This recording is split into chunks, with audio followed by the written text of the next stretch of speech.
911. Help me get her out of there. Are you nuts? That's a live wire. That car's gonna blow.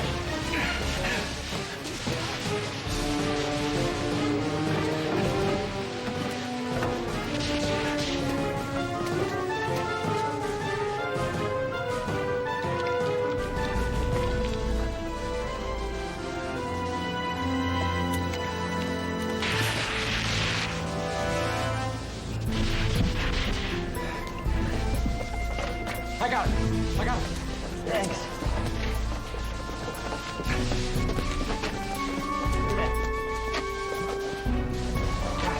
Is she alive? She's not breathing. Do you know CPR? Do you know CPR?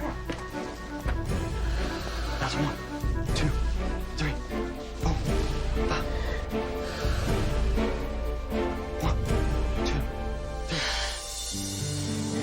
It's okay. You're gonna be fine. Good work.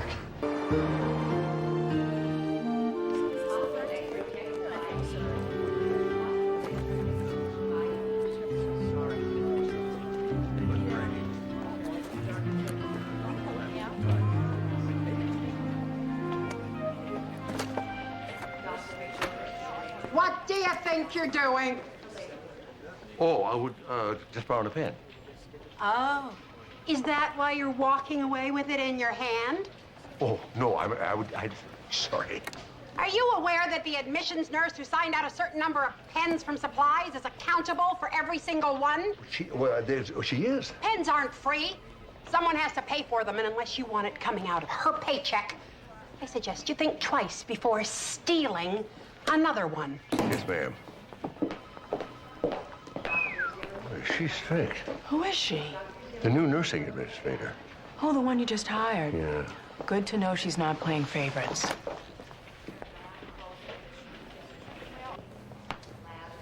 Hi. How are you feeling this morning, Ms. Marsden? A lot better than I did when you pulled me out of the car yesterday. Well, that's good. And it's Chloe.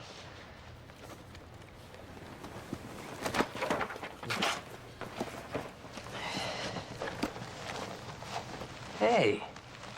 Is that me? I like to use the faces of people that I know. Hope you don't mind.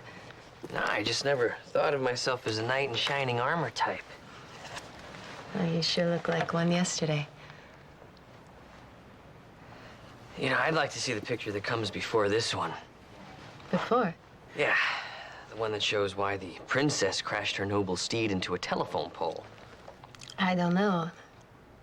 One minute I'm driving down the street, and the next thing I know, an airbag's exploding in my face. And then you were there. You know, I thought I overheard you telling one of the police officers that there was another car involved. Did I? Maybe I saw something. It's just... Yeah, I think the medical term you're looking for is it's none of my business. You know, the good news is your 24-hour observational period is up, and we're going to run a few more tests. If everything works out, I'm sure you'll be free to leave in the morning. Oh.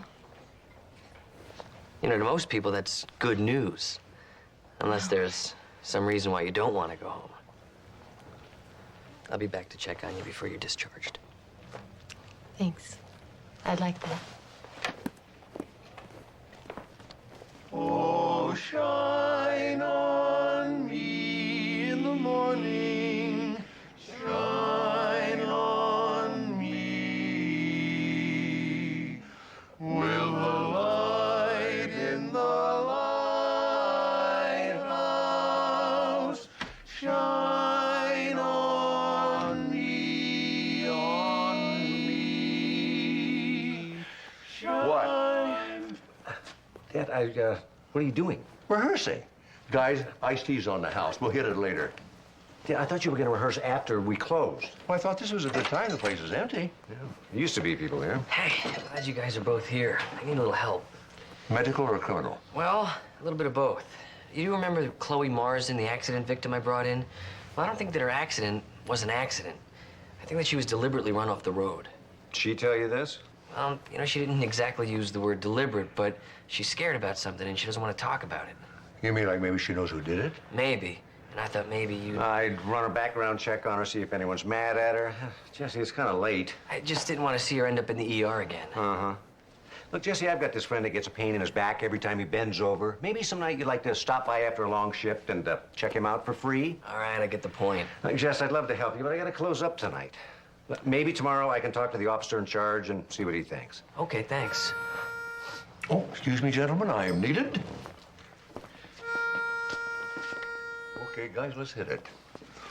Oh, shine on me in the evening. You know, on second thought, this girl could be in real trouble. There's not a moment to lose, Jess. Why don't you close up and I'll start checking on her? I wonder if the light...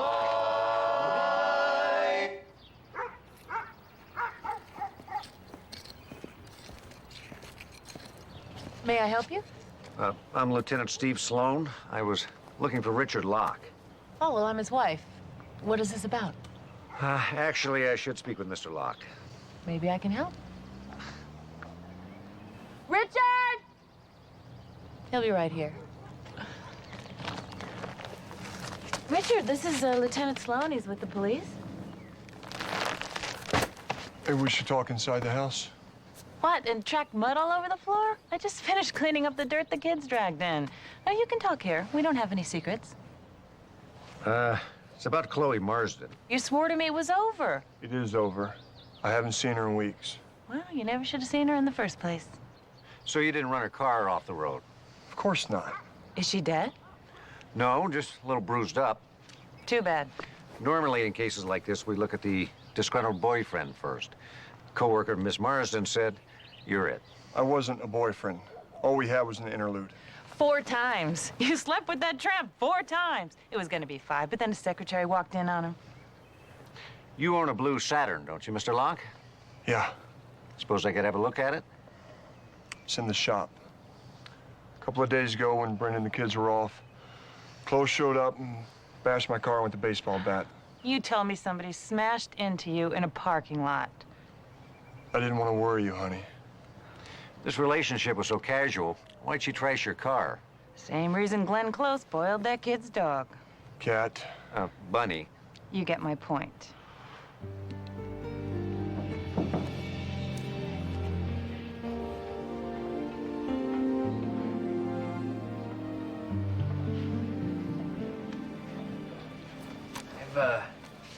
I've got your discharge papers right here. Oh, are you all right? Something happened? Are you in pain? Maybe we could run a few more tests. No, I'm fine.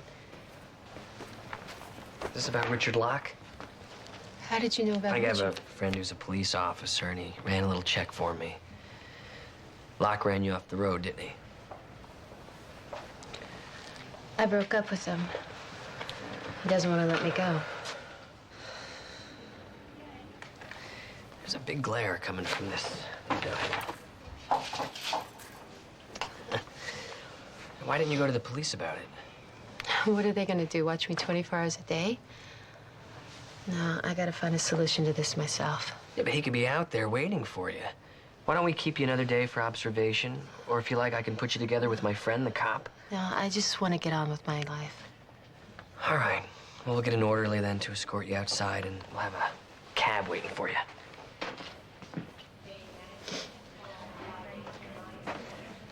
You know, I could just drive you home. Make sure that there's no blue car waiting for you. You can't. You're working. It's no problem. I'm sure I could sign up for half an hour.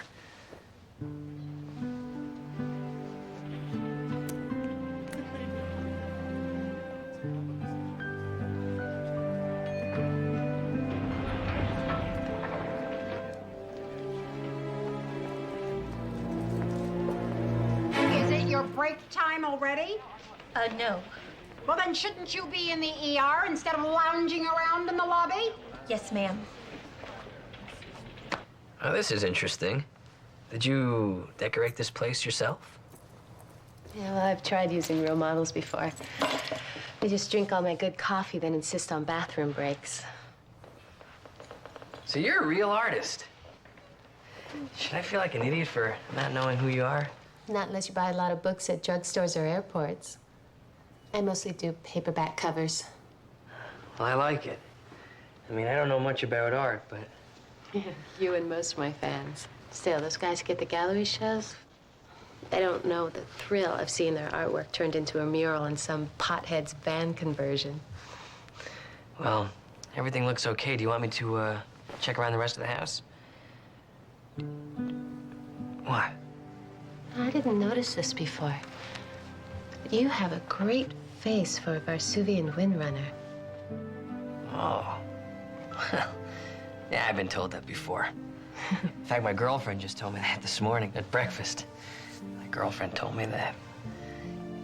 Do you have a couple minutes? Because I would love to sketch you. That is, if you don't mind gracing thousands of spin racks in a loincloth and dreadlocks.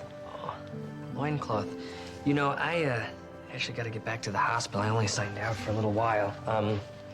You know, let me do this. I'll give you a phone number of Lieutenant Steve Sloan, and if you have a problem, you can call him, okay? Okay. I promise. Thanks for everything. Well, goodbye. Good luck.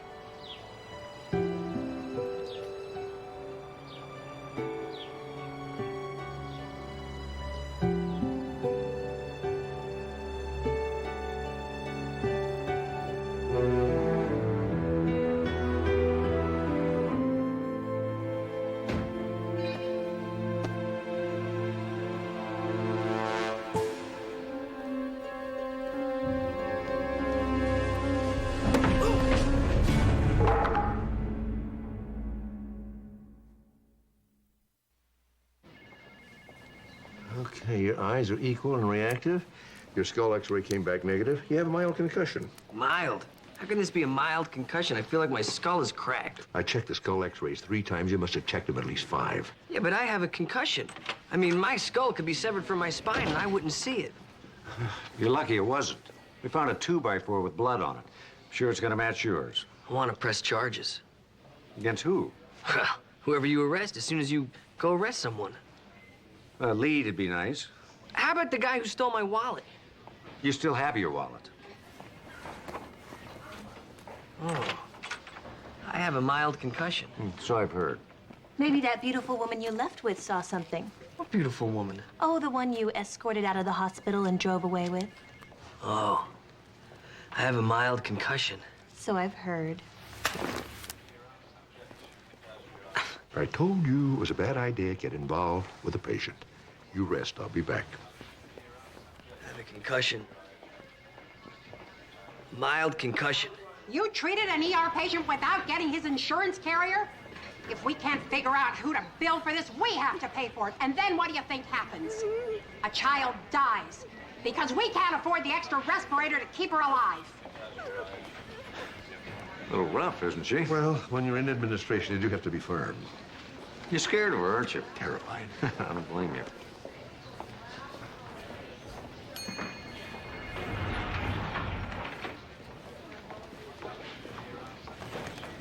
Where can I find Dr. Travis? Do you have an appointment? I'm a patient of his. I have to see him. Well, if it's a medical emergency, the ER admissions desk is on the first floor. Otherwise, you can call and make an appointment. Excuse me, perhaps I can be of some help, if you don't mind. I'm Dr. Sloan. Is there a problem? No, well, not anymore. I'm Chloe Marston. Dr. Travis saved my life. Yes, he told me about that. You're a very lucky girl. Well, mostly because he was there. I just came back to thank him. I would have thought you did that when he saw you home. The truth is, I wanted to apologize if I caused him any trouble. I have this ex-boyfriend. Ah, I see. Well, I'm sure that Dr. Travis would appreciate a kind word. He had a little accident of his own.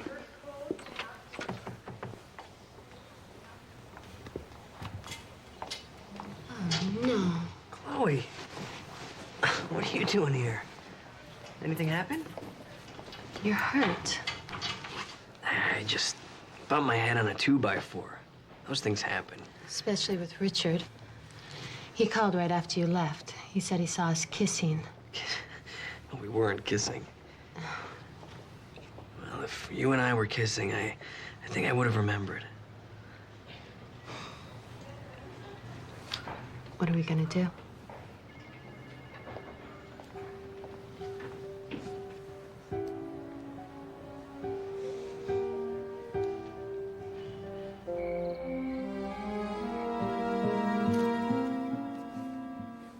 Chloe? What are you doing here? It's 3 a.m. He was there. At my house while I was talking to you at the hospital. The place was wrecked. Everything was everywhere. I didn't know what to do. Sorry, I found your name in the phone book. I just didn't. It's okay. Come on.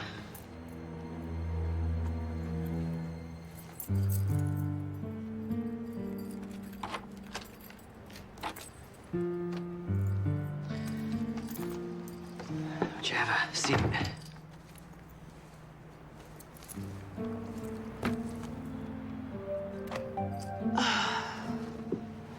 I am so sorry about this. It's okay. Why don't we just call Steve and you can file a complaint? I know, but it's 3 a.m. You can't call your friend now. Well, you know, we could just call the police. You can talk to another cop. And say what? I didn't see him do it. I don't know. Maybe do you have family or relatives? A close friend you can call? No. It's so late.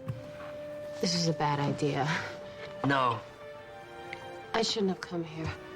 Chloe, you know what? I'm really cranky right now. I'm tired. My head is killing me.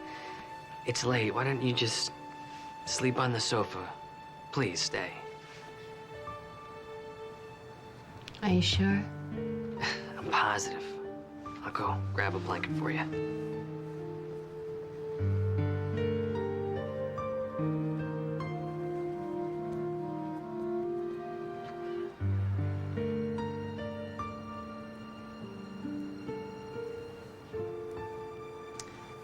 Thanks for letting me borrow your clothes. Didn't exactly come prepared for a sleepover. Well, I think maybe we should try and get some sleep.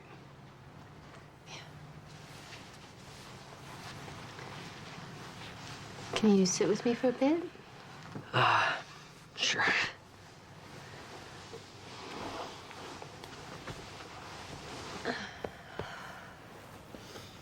Thanks for everything.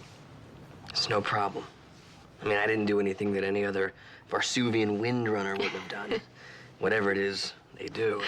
Oh, they're kind of like angels. Except they carry these giant crossbows to exterminate death hunters. Wow. And they're the greatest lovers in all of 32 light realms. I guess I gotta start reading something other than Sports Digest. Well, they're fantasies. But people really get into them. It's like a whole other life for them. And a life where everyone has a role to play and everything happens for a reason. But life isn't like that. They would say that you were always meant to rescue me. And that even this night was meant to happen. That's not the way it happened. I mean, I just went to the store to buy a bag of potato chips, which is weird because, you know, I don't even like potato chips. I do like the barbecued ones, though. But then sometimes you get that embarrassing red ring around your lips from the...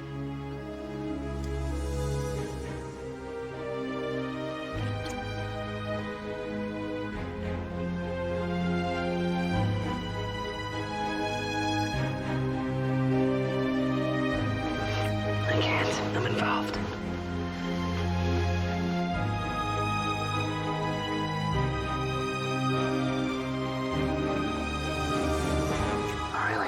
I'm really involved. Well, I don't see a ring. Yeah, but I do. I mean, I know that it's not there, but I feel it there. Won't it come off? Probably. But I'm not sure I'd ever be able to get it back on again. And to be quite honest with you, that's not a risk that I'm willing to take right now. Do you understand? I understand that you're really committed to this woman. I think that's great. I'm sorry that I tried to come between you two. Oh, don't be. You know, I gotta be at the hospital in a few hours, so maybe you and I should both try and We'll get some sleep. Right. Okay. Good night. Good night.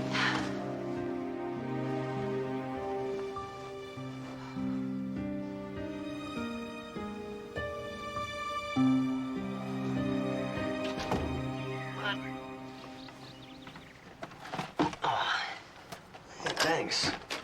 Know that you're probably not awake, but I brought coffee anyway. Hey, it's Susan. Look at that. Hi, good morning. How are you? This is not what it looks like. It's... I think I should make that phone call now. Yeah, the phone call. Should definitely make that phone call. To the police about the break-in at my place. She's got a thing. Which yeah. is why I'm here. Yeah, it's, you can use the phone in my bedroom there. It's right over there, since you've never been in there before. It's right there. Right through there. Now, you can't miss it. It's right past the coffee table. I'll just, dress while I'm in there so I can go.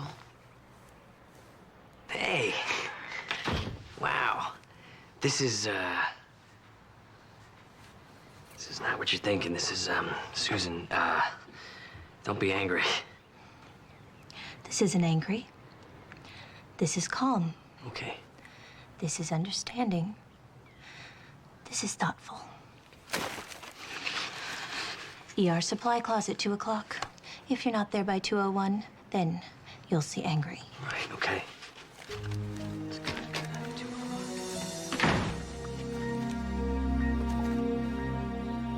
That lunatic called the cops on me? Somebody ransacked her house yesterday and attacked her doctor.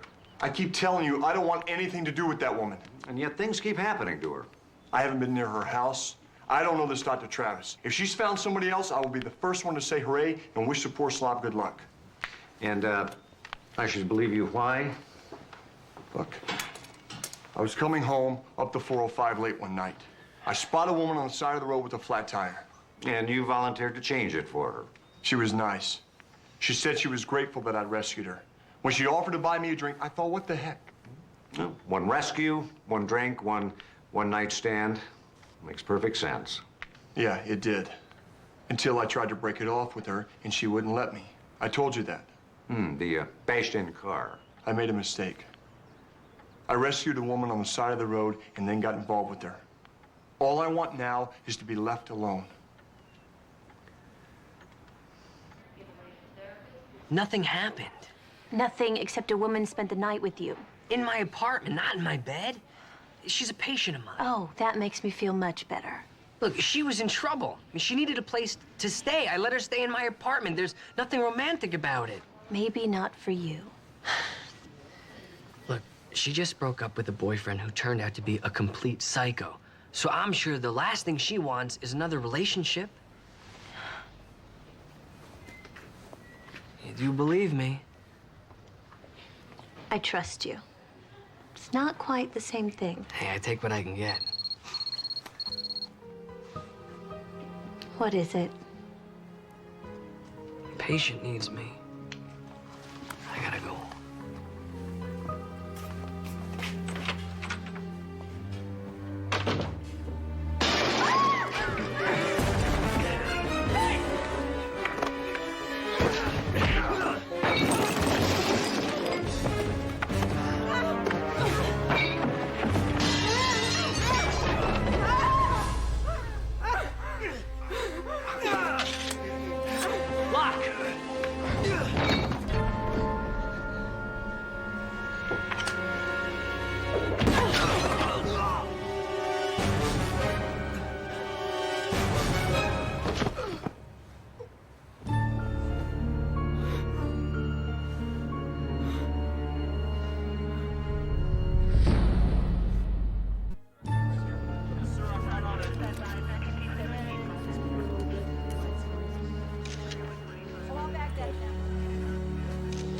Jesse, look at me.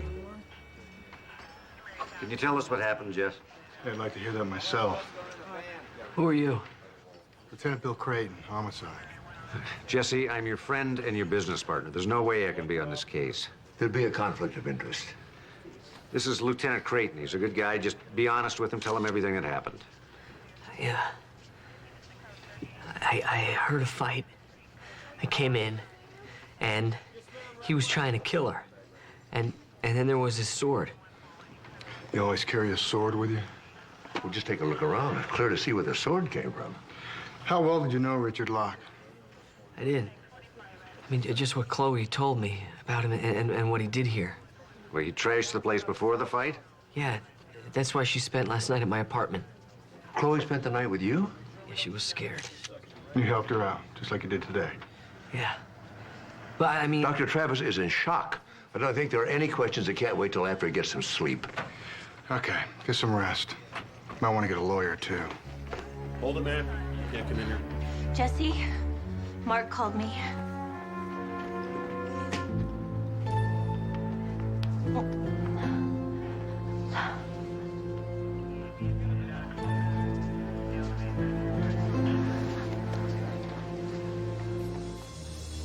I hate to say it, Dad, but if I didn't know Jesse, I'd have a hard time believing this was justifiable homicide. I'm having a little trouble believing it myself.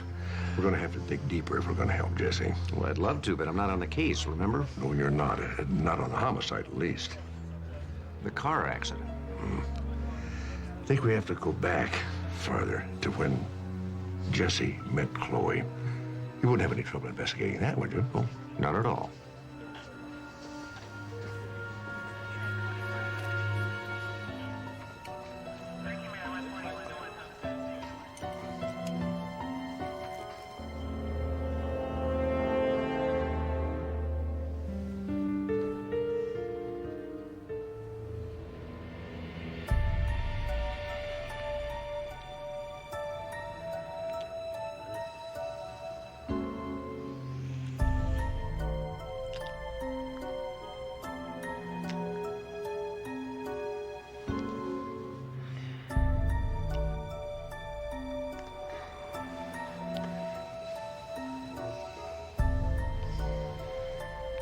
Susan. No.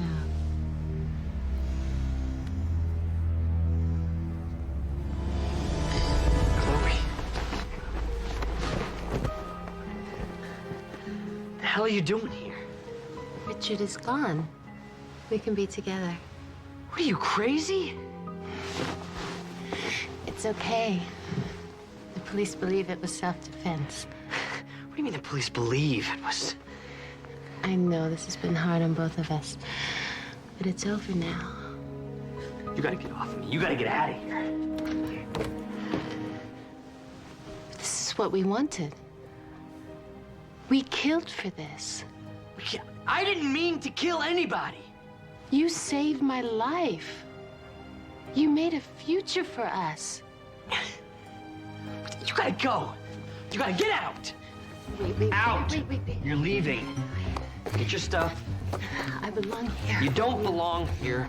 Hey, take this. Chloe, let's go. Bye. You're right. You're right. It's better this way. The police are still around. But I'll be waiting. Right. Okay. See ya.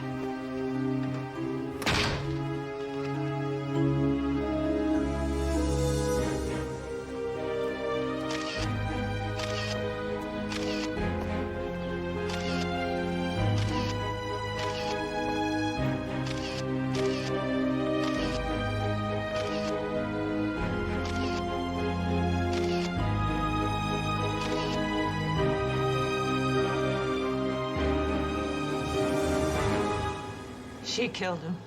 She wasn't the one that stabbed him, but it doesn't matter. The minute he slept with her, he was dead. Well, he wouldn't be dead if he hadn't tried to kill her. Because she drove him to it. By attacking his car? That was just one thing. He tried to hide the really scary stuff from me and the kids, but he never could hide anything from me.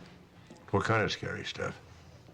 Dead rats in the mailbox, a fire in our tool shed. She stole my daughter's Furby. Why would she steal a toy? My daughter's favorite toy. That's what sent Richard to kill Chloe? I mean, a kidnapped Furby? It was a message.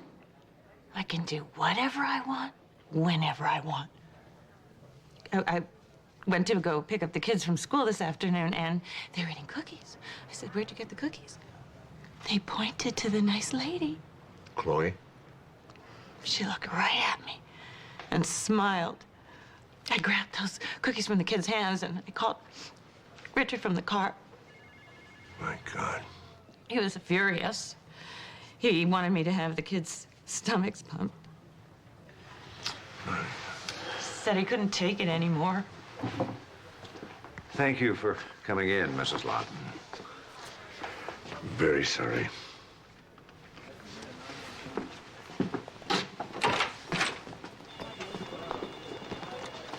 Chloe threatened this kid knowing he'd come after her. Yeah, you were right. Jesse was set up. But how do we prove it? Keep digging. Let's go.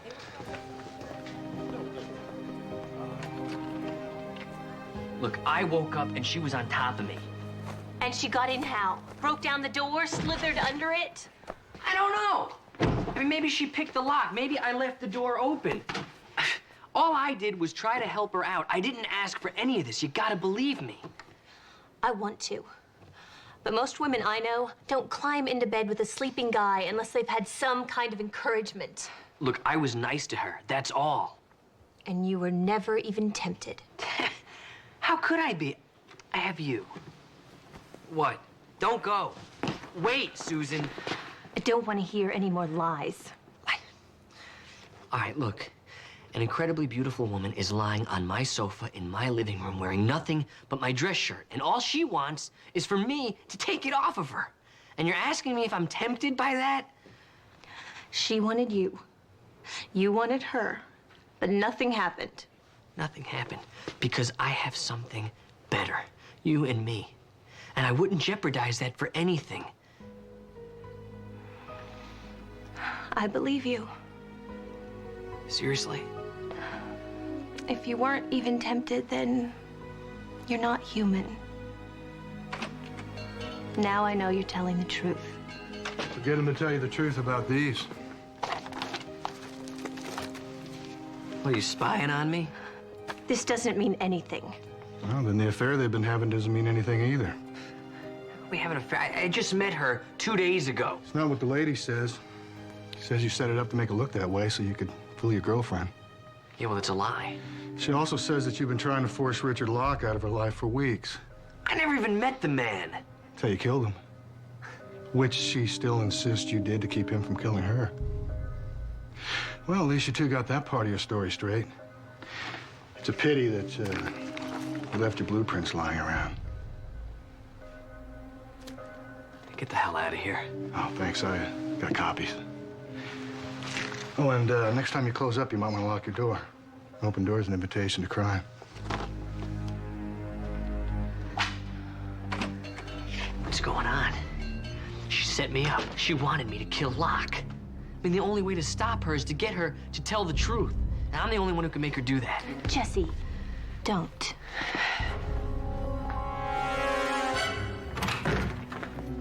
Chloe, I knew you'd come. you told Crichton we were having an affair? I had to. He found out. There is nothing to find out.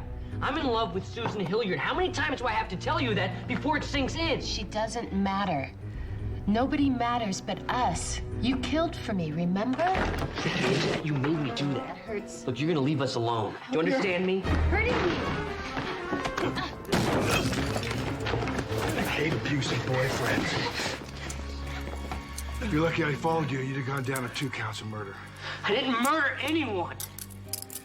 Get him out of here. Go on. Let's go. This way, on. You all right, miss? I am now. I don't know why he did that. You'll have to come down to the station and file a complaint. Maybe get a restraining order. Could you tell us what really happened to Richard Locke?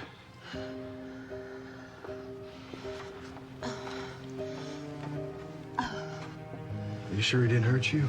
I'd call for a paramedic. I'm not hurt. I'm just scared. A little bit shaky. I don't know if I can drive after all this. Well, I could give you a ride if you want.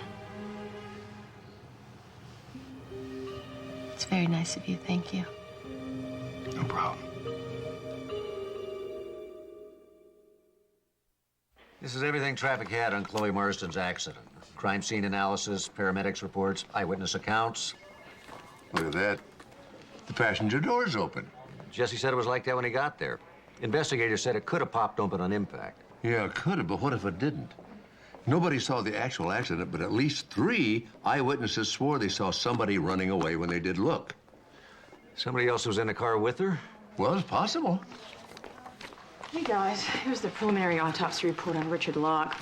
He died of a stab wound to the heart, and he had quite a few bruises from that fight he had with Jesse. They don't look like they were caught in a fight. I figured you'd notice that. Actually, the bruises are in a pattern from his upper right shoulder down to his left rib cage. That's from a seat belt. He was in that crash. He was the second person in the car. Well, then maybe he caused the accident. Well, if what his wife said is true, he certainly had provocation. Yeah, he did. But I don't think that's what happened. I think that Chloe deliberately crashed that car into the pole to kill herself and Richard Locke. Murder-suicide committed by the jilted lover. I'm afraid it's going to happen again. You know, Jesse would never betray Susan. And when Chloe realizes that, we gotta find him.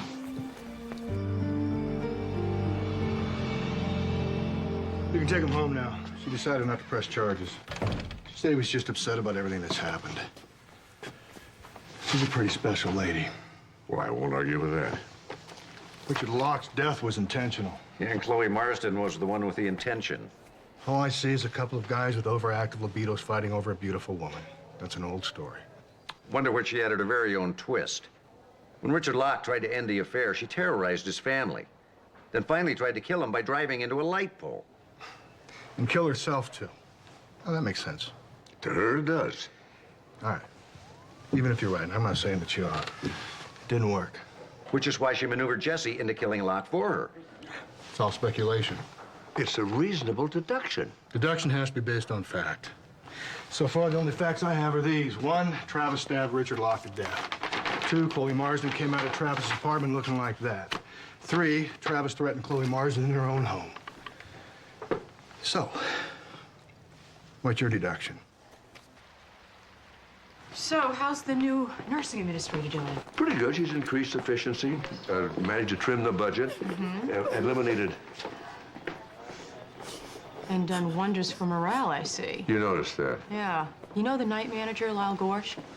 The big guy with the Marine tattoo on his arm? That's him. Found him in my pathology lab this morning, sobbing. Oh, boy. I don't have any choice. I'm gonna have to let her go. Well, are you gonna call in Steve, or should we have the SWAT team come in and back you up? Don't tell me you were only 20 minutes late. That meant another nurse had to work overtime to cover for you. For the 3rd time this month. If you're late again, you're out. Nurse Stryker, I wonder if we might talk. Good, because I have something I want to say to you. You do? Do you have any idea what you have done? Well, no. You have made me the happiest woman in this hospital. Happiest? The warm, friendly family atmosphere here is so wonderful. I've never felt so at home anywhere. Really? And I want to assure you, I am going to work twice as hard to make this place be everything it can be. That's wonderful. So, what did you want to say? I just wanted to tell you what a great job you're doing. Oh. Hey! You call that uniform clean? Wow. At least I only have the police after me. Susan. Oh, my God. What happened? I don't know. I reached in my locker for my coat, and there was something sharp. A razor blade. Chloe did this. We don't know that for sure. Yes, I do. You take care of Susan. I'll take care of Chloe. Do something, Let's please. take care of you first.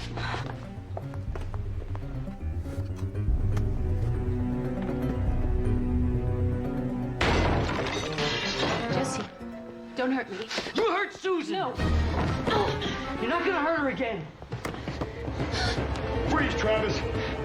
Someone's gotta stop her!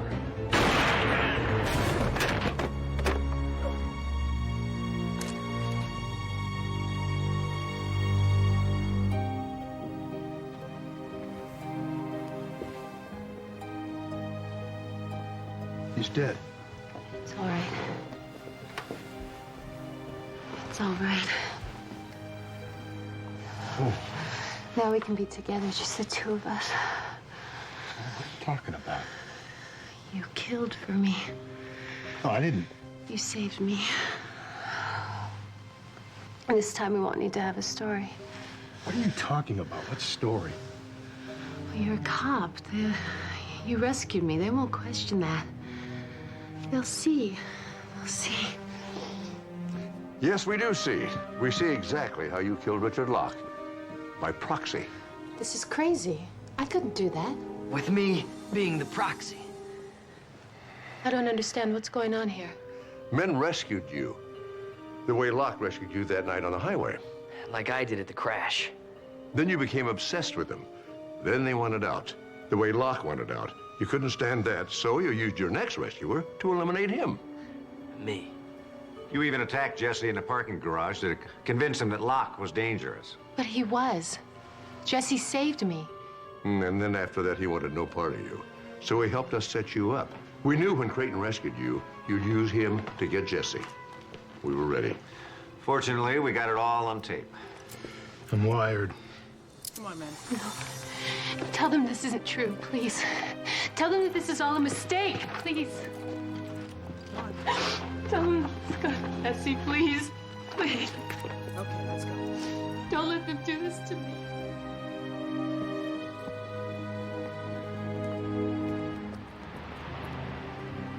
Mark knew that Chloe would do something to make me mad enough to go after her, but we never thought that she would do anything to hurt you.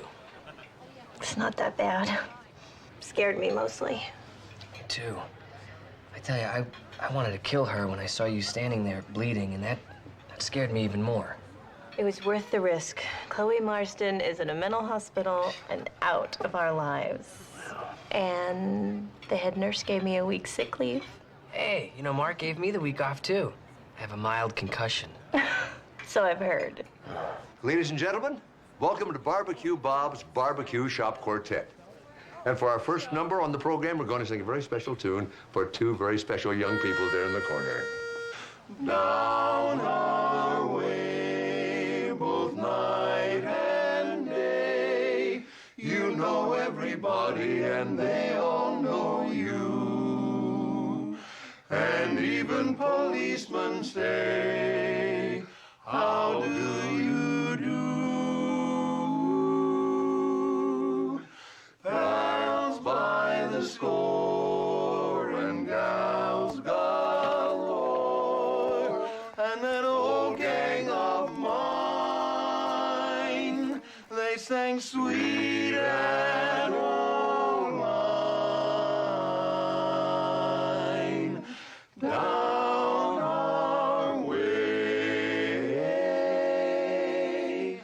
down our way.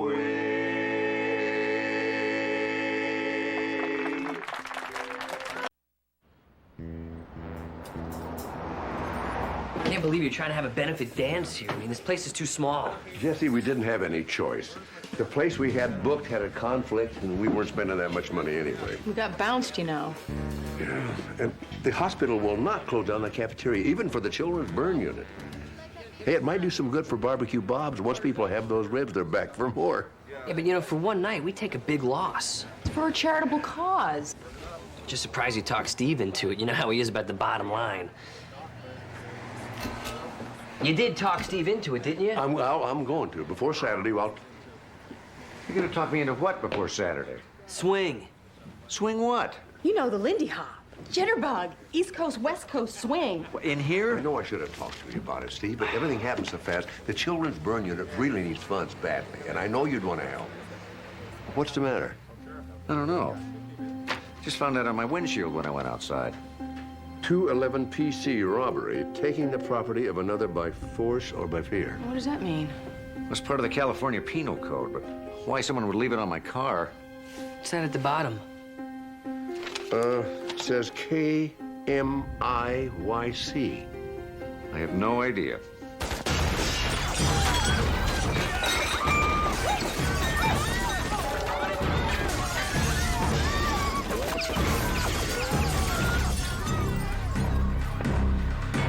Everybody stay down.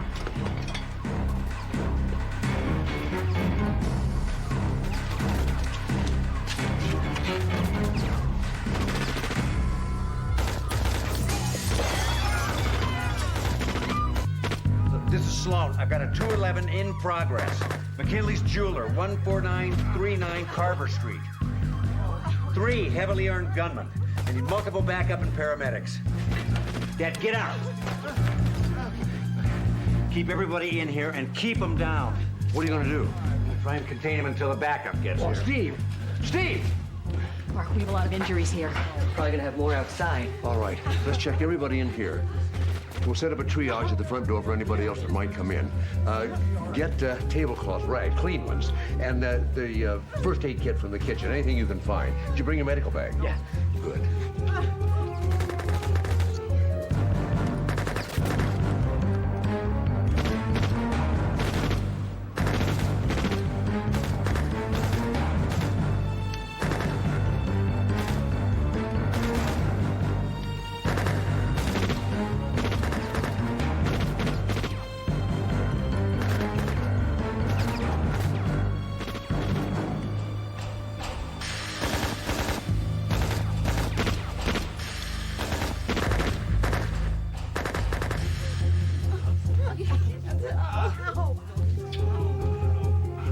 Just keep some pressure on that. A couple of butterfly bandages, you'll be fine. Mark, I need you over here right away. Jesse, keep checking. Yeah, right. Separate artery. Possibly. Belt's a good idea. All right, I'm making this into a tourniquet to stop the bleeding, okay? And I'm gonna pull it really hard. It's not gonna feel good.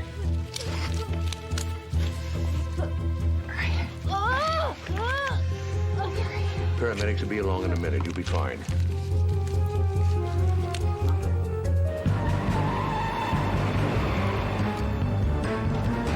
Stop, police!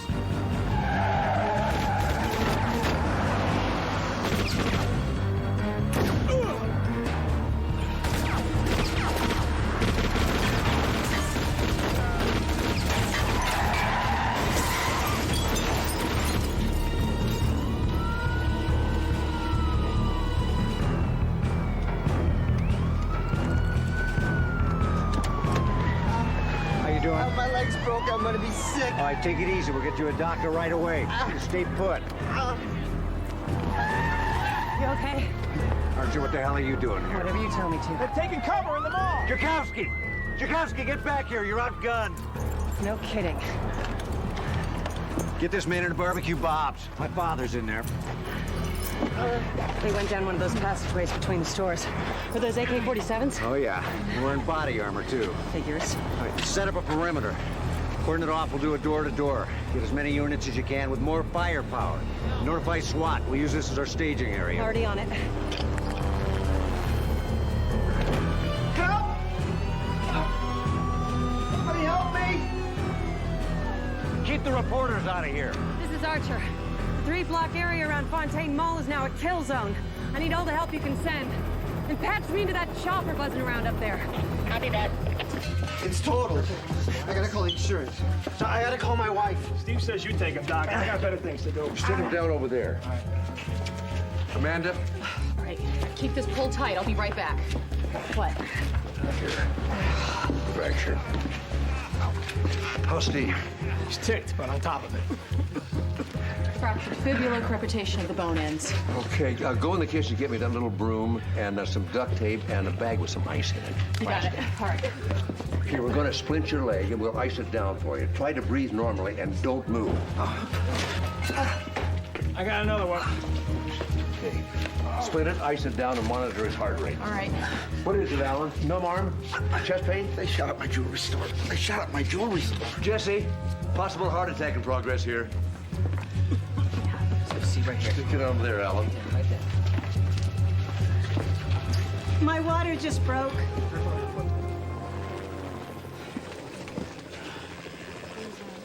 We haven't seen him come out of the mall area, Lieutenant. Good. Maintain your present altitude. We're instituting a door-to-door. And get that news chopper out of your airspace. Roger. Copy that, Johnson. Johnson, Heidegger, and Martinez are coming up empty. Chopper one says he's still in there. They better be. Sloan, this is dispatch. We have 4 more units en route with heavy weaponry. I will tell him to hurry up. These guys have got us outgunned 100 times over.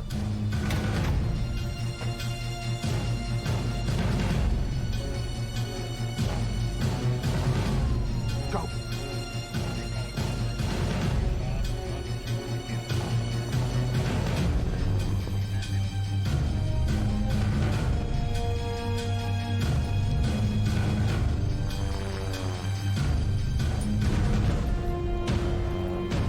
Good one. We're in pursuit.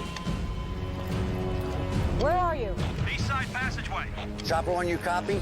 Roger, I see a one-man running west. Good. Maintain contact. Tell Jarkowski to stay out of the line of fire. Have those new guys follow me in as soon as they get here. I'll try and keep them pinned down. And find those other 2 gunmen. As soon as I get my crystal ball. Jarkowski, don't engage suspect. Repeat, do not engage.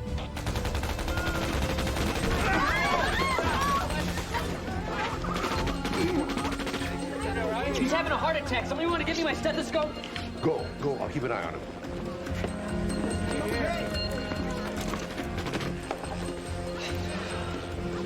This is no good. He's in V-fin. Do you still have your stun gun? Yeah. Get it. Hurry.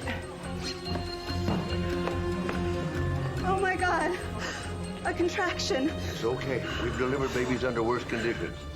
But they already told me I need a C-section.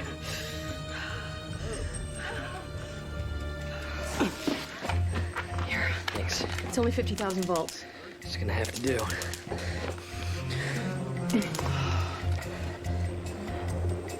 Damn it. I think we got him.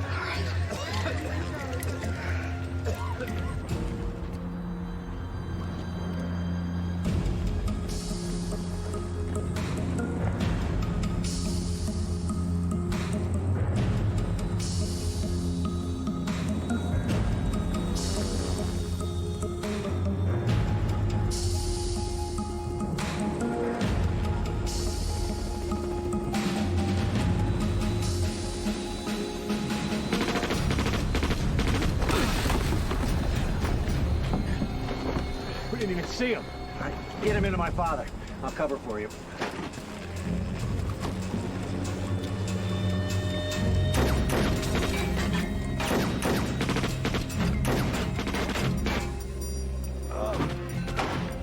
I need help here. Put him down here.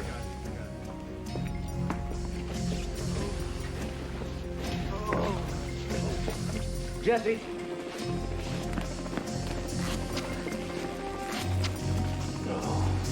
Sucking chest wound.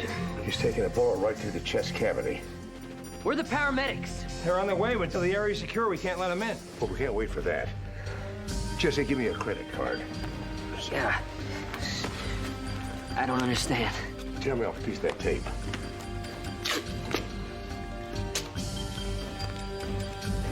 One more.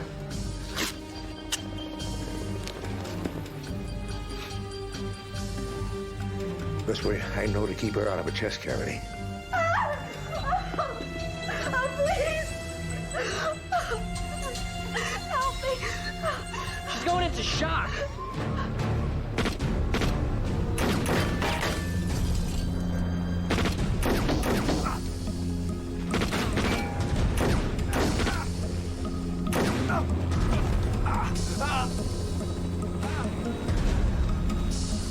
Put your weapon down.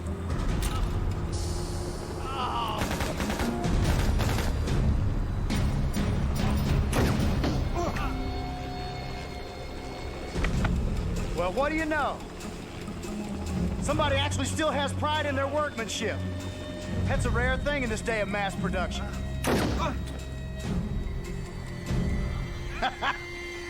Now that vest you're wearing, one of these slugs will blow you inside out.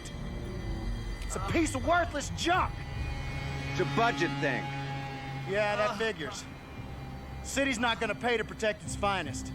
I bet you even had to buy your own shoes you're wearing. How much you pay for those? 100, 150 bucks? You'll wear out the tread in 6 weeks. Max. Am I right? 4. I hate that. Everything changes for the worst. Don't you hate that? Why don't you just put the gun down? We can discuss the collapse of American manufacturing somewhere quieter. You know what? I got a better idea. Why don't you just take me out and save us all the bureaucratic bother? Just put the gun down. Slowly.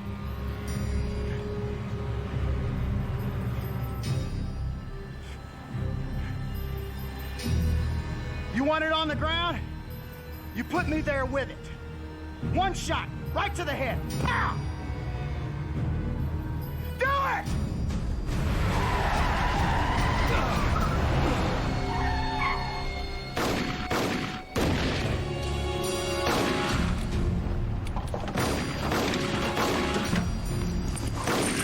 Hey! What'd you do that for? Because I felt like it. Move!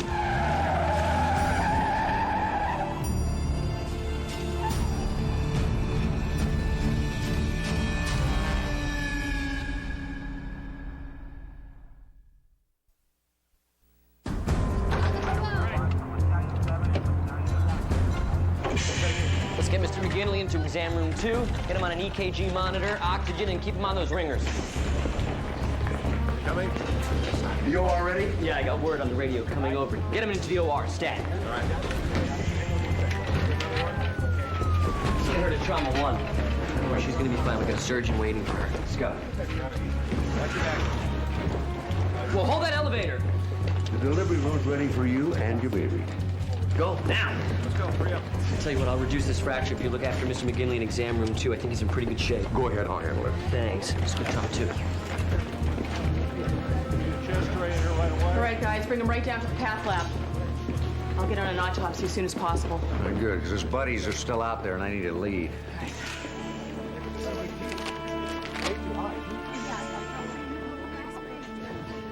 How is everybody? I don't know, they're being taken care of. What's that? It's a note I found on my windshield right before the shooting started. They warned you? Yeah, they gave me all the 30 seconds. Oh, this is nuts. Press is gonna love this if they find out. Well, let's make sure they don't. Well, it's gonna be hard. They're everywhere. And once the chief sees this note... Let's just get the guys before I have to give it to them. Well, we got an APB out on the vehicle, a helicopter grid search of the area, door-to-door canvas, every possible resource the department can give us. Yeah, which translated means we don't have anything. Well, we did catch a little luck. There's a security camera in the parking lot, and the videotape was running. I got a couple of guys bringing it over to the office. If the robbers were wearing ski masks, body armor, there's nothing really to identify them from. What about the dead guy? Amanda's checking on it. She's going to page me as soon as she gets something. And the jewelry store owner? You know, they're getting him stabilized. But get on the radio, see what's going on. We got to get these guys. Okay.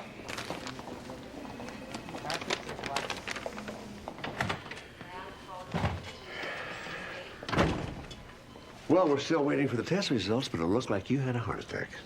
No kidding. You know the old saying about being scared to death? What happened, Ellen? I'm not even sure. I was in the back. I heard some shouting. I went out into the store, and there were these guys, and they're smashing the cases and grabbing the merchandise, and then they just took off. And that's when it felt like there's elephants out on my chest. They didn't start shooting till they got outside? No. And they didn't come in the back to rob the Where you keep the good stuff? They just hit the cases in the front where you keep the less expensive merchandise. But all quality, you know my store. Oh, I know. Quality jewelry, quality prices. Yeah, when they steal from me, they steal something priceless. That's what you're going to tell the insurance company. What can you tell me? Would this be covered by that doctor-patient privilege? Well, I'm a doctor, you're a patient, why not? They only got me for 10, 12,000 tops. He definitely died from a gunshot to the forehead. You said you shot him in the leg. I did. Oh, I pulled a 9mm slug out of his thigh, but I also pulled a slug out of his forehead from a .45. The other guy shot his own partner so he wouldn't talk. No identification about us both. No, but I'll run his prints through AFIS. Hey, look at this. Blood on the arm of the jacket. Could it have come from the head wound? No, the blood pooling indicates that he was already down when he was shot. It never would have splattered that far. His partner grabbed him and tried to drag him away. That's before he decided he'd rather have a nice little conversation with me. You know there was broken glass all over the ground. He could have cut himself. Maybe this is his blood. Might be enough there to type it. Could help. Could you do that, please? Sloan here, what do you got? Oh, we'll be right there. Did we find him? No, but the security camera tape's ready to look at. Want to join us? Do you actually want his help? Do you think we can keep him out of it? Why, thank you for the support. I learn. I'm slow, but I learn.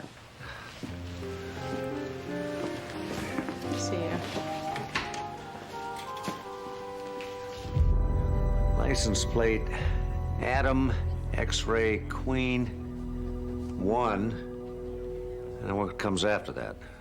5-1, maybe? It's worth a try.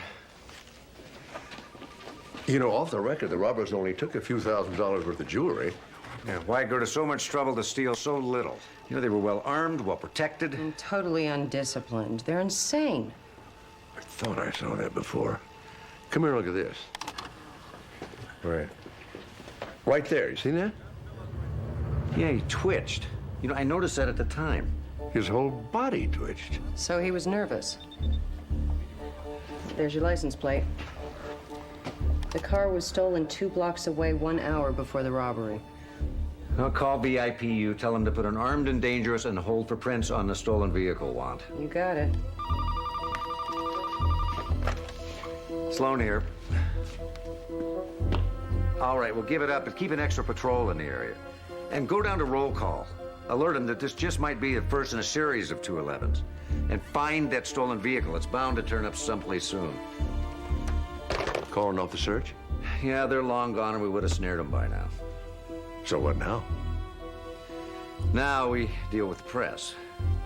What do you mean, we?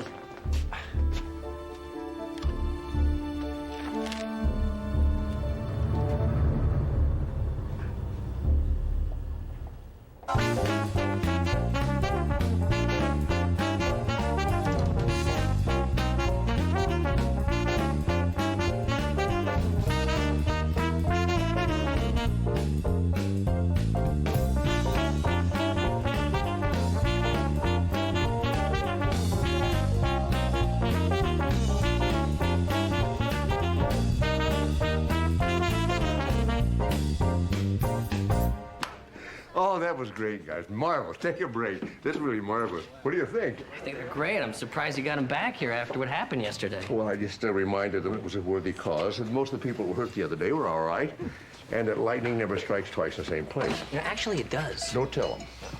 Don't tell them what? That the 2 robbers who blew out the front window yesterday are still at large? Still no leads? No, just one. Amanda got an ID on the dead guy, Lou Nestor. I'm having Tanis pull his records, but so far there's no indication that he's ever been involved in anything violent. Just shoplifting, check kiting. Well, why does a guy like that go around shooting up the whole neighborhood? And for no money. That doesn't make any sense. I get a message that there was something left here for me? Yeah, it was a note. We found it on the counter when we came in this morning. Evidently, somebody dropped it off before the new window showed up. What is it? It's another note, just like yesterday. 486 PC, Grand Theft Auto. Taking of a vehicle with the intent to permanently deprive. Yeah, and it says KMIYC at the bottom.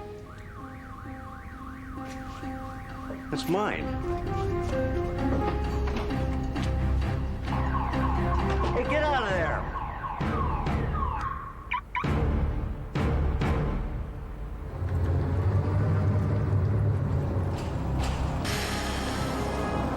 This is so much better than yesterday, don't you think? It's quieter. Not so many distractions.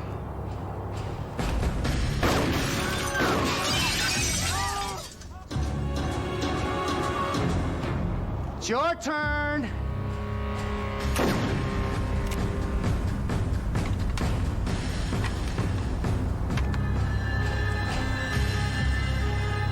Those 9mm are a piece of junk. You know, if guns were subjected to the same type of production standards that little kids' toys are, they'd have to take every one of them off the market. Want to use my gun? We could switch.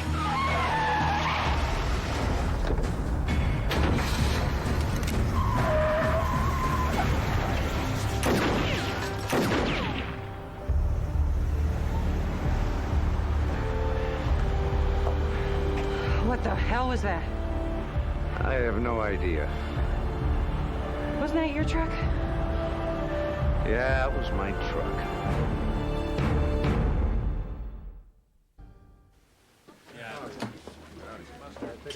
Yeah, you got your case? Let me handle this, will you? Fellas, the burn unit really does need these funds. You have to come back tomorrow night. We need you. Yeah.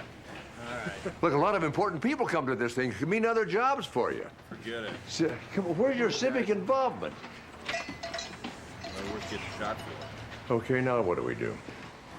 Find the lunatic who's responsible for all this. Well, I don't have a lunatic, but your truck turned up in the LA River 3 minutes ago. I don't believe this. Yesterday, 3 guys robbed a jewelry store across the street. One of them kills his wounded buddy so he won't talk, and then the killer comes back today and steals my truck.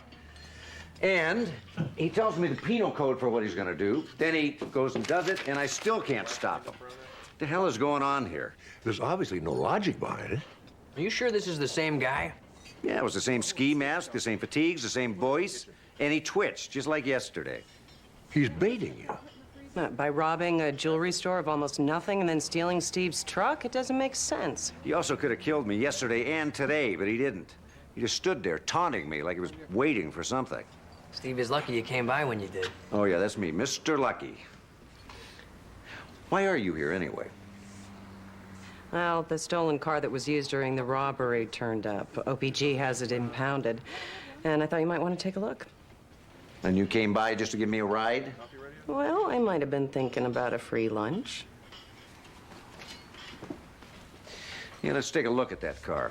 There's got to be something to stop this guy before he sends me another one of his notes. And before somebody else gets hurt.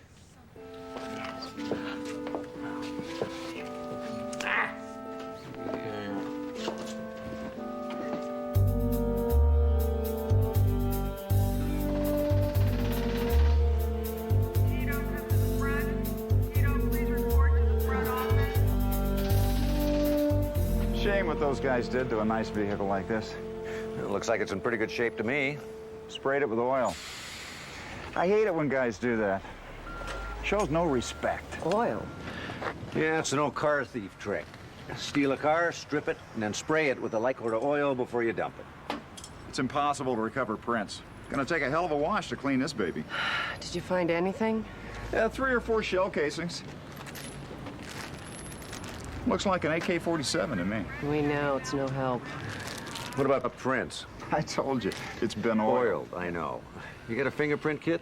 Sure. What are you doing? I'm gonna see if I have any luck left. Thank you.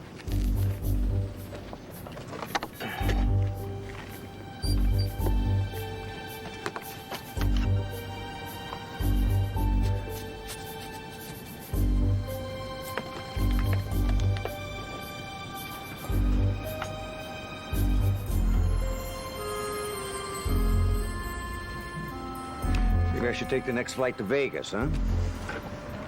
Fingerprints. Nice fat ones. How'd you know? I've seen it before. People get in and automatically adjust the rearview mirror without thinking about it. And they wouldn't think to oil it either. Nice call. I'm gonna remember this. All right, I gotta get a photograph, lift these, and send them through APHIS. Put a rush on it, will you? These guys are still out there, and I don't know how long my luck is gonna last. You got it. Donut? Coffee? No. Thanks.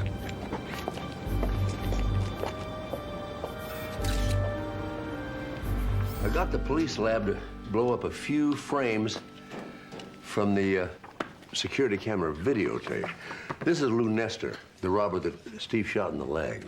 And this must be the other robber, the one who killed Nestor so the police couldn't question him. Right. Now here he's got his hand on Nestor's shoulder like he's trying to drag him away. This frame is just a few seconds later. He took his hand away. Only now there's blood on his shoulder and there wasn't before. So the blood did come from the man who killed him. Yeah.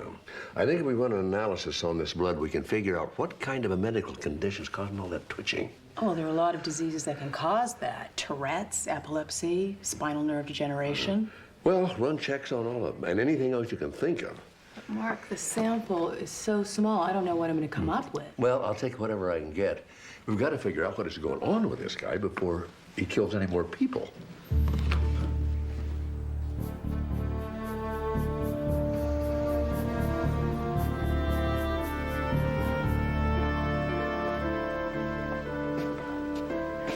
I just told 150 carnivorous reporters that we had a lead we weren't at liberty to discuss yet. Tell me I wasn't lying. You weren't. The prints from the rearview mirror came back belonging to Johnny Terrell. That's his record. Shoplifting, check kiting, forgery. Same stuff as Nestor. I pulled the 510s and the FIs from both their arrest packets. They were known associates, and they were arrested together once for shoplifting. According to his field interview card, Terrell used to hang out at a bar called Circe's.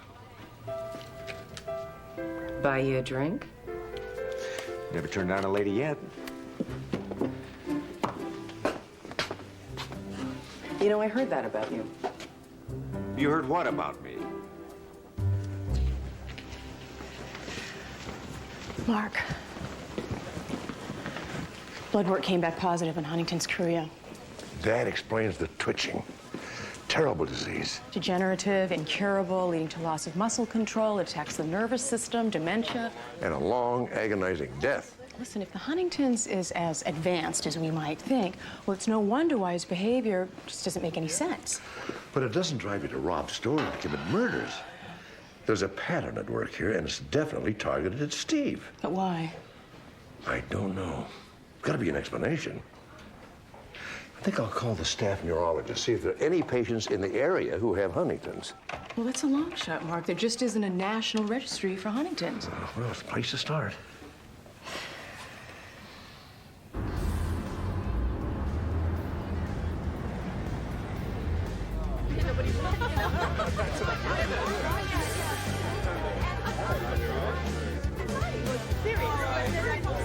Didn't know shoplifting paid so well. See the dresses those chicks are wearing?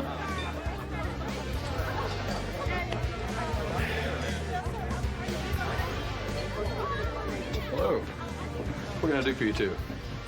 Information? Oh, no, please, don't do that. Not in here. You got underage drinkers? No, I got rich people. I got really rich people. And they don't like police officers. They don't think about police officers. Matter of fact, they don't want to think about police officers. What about Lou Nestor and Johnny Terrell? You suppose they think about us? I wouldn't know. I've never heard of them. Oh, come on. Look, I'm not kidding. I don't know names. It's a matter of protecting my job. You know faces? Yeah, I know that one's dead. The hole in the forehead would certainly indicate that. You know him? Sure, he and his partner sort of stick out, you know, like polyester in a soap factory. Well, here comes Mr. Fashion Statement now. Sorry, no shoes. I don't know anything. Well, that makes our job a lot easier. Who hired you and Nestor to help at the jewelry store? No, nobody. No, there was a guy. There was just, a guy. With a twitch? Mm-hmm. Yes, and he's nuts. He's nuts, and he kept ranting about some cop named Sloan. That'd be me. You're Sloan? Yeah. And this is for you. Hey!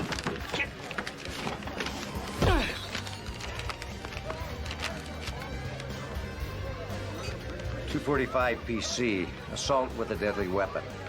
Use of any object with the intent to cause great bodily harm or death to another. KMIYC. Where'd you get this? Some guy. Details? Medium height, medium build, medium brown hair. It's a medium guy. Did have a bandage on one hand. Did he have a twitch? God. Yeah, sometimes. You know, like somebody jerking on a string. Yeah. You see, you gotta let me go because he killed Lou. Where is he? I don't know. He's nuts. So help us find him. No. Let me go.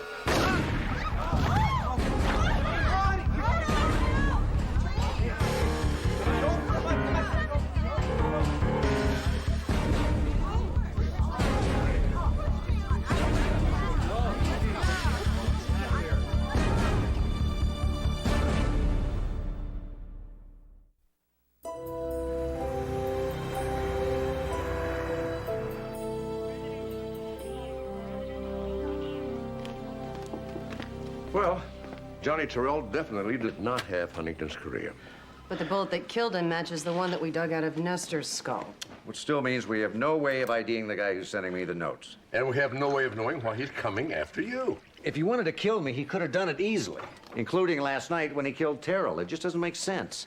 How did you get onto Terrell? Well, they oiled the car, but they forgot the back of the rear view mirror. We got his prints. I'm very impressed.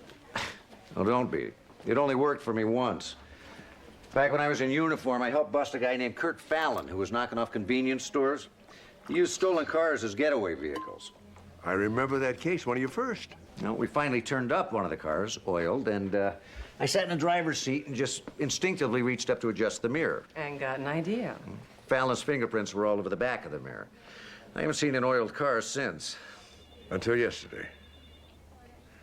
What if somebody knew you were going to check that car and saw to it that Terrell's prints were on the back of that mirror? So they'd lead us to him.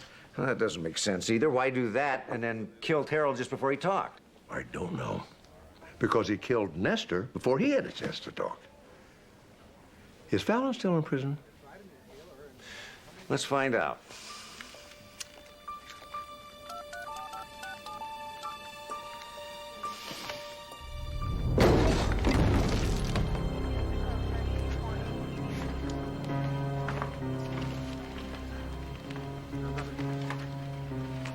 You sure this is the place? Fallon's parole officer said this was the last address he had. We've definitely got the right guy. Take a look. Welfare and Institutions Code 601J, runaway, a missing person. He knew we were coming. Look at this stuff over here. Huh. What, medical textbooks? Yeah. This is open to the section on Huntington's chorea, just describing the kind of death he's facing. Here's a book on Dillinger, another on Ted Bundy, Bonnie and Clyde.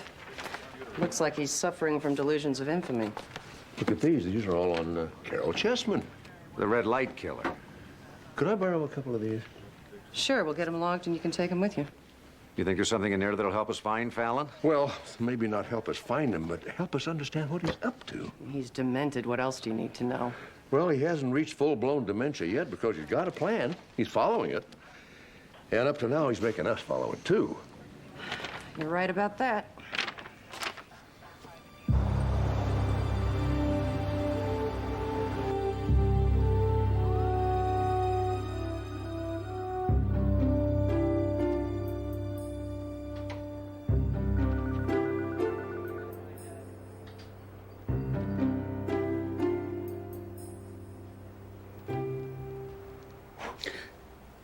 You know, you're lucky it's me that caught you in here, not the chief. Oh, are you kidding? He left ages ago. I hope. You find something? Uh-huh. According to the prison authority, Nestor and Fallon shared a cell the last time Nestor was in for forgery. So, Fallon contacted Nestor when he needed help with the robbery, and Nestor brought his buddy Terrell in with him. Now all we have to do is find Fallon. Did you put out an APB? 3 hours ago. Now what?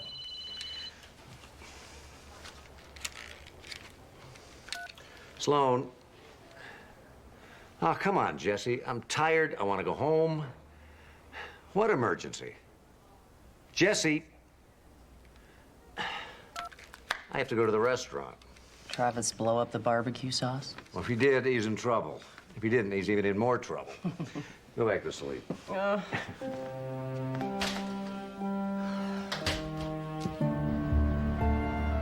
Cause of death, massive coronary occlusion resulting in stoppage of blood flow and concomitant pulmonary failure. Hi. Think I figured out what's going on. Between Steve and Kurt Fallon? Fallon's apartment is full of books on famous criminals, but especially Carol Chessman. So what does that have to do with Steve? Well, Chessman taunted the police for months before they ever caught him. And at the bottom of each note, he would always put, "Catch me if you can, CMIYC." Yes, but Fallon always ended his notes with KMIYC. Mm-hmm. Well, the other books in Fallon's apartment were about Dillinger, Bonnie and Clyde, Ted Bundy, Long Island Railroad Killer. High-profile killers. Every one of them ended up in a blaze of notoriety. Whether they were gunned down like Bonnie and Clyde or had famous trials like Bundy. So you think he's doing this for publicity? I think it's more than that. I think he's dying from a terminal disease, and he wants to end his life, and he can't do it himself. So he wants Steve to do it for him. A high-profile suicide by a cop. So KMIYC doesn't stand for Catch Me. It means kill me. if you can.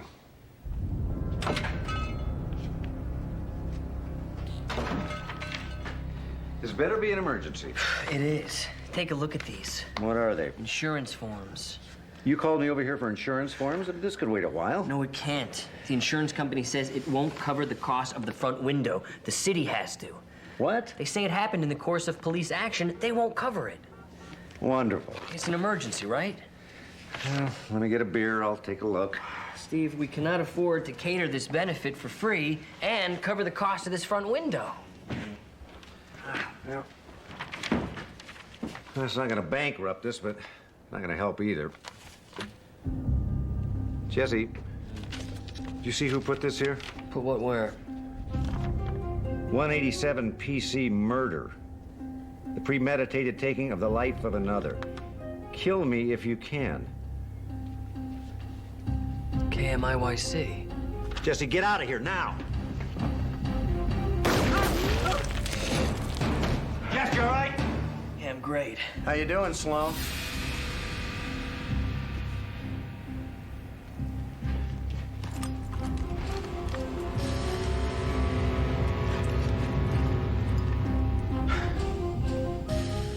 It's so good to see you face to face after all these years.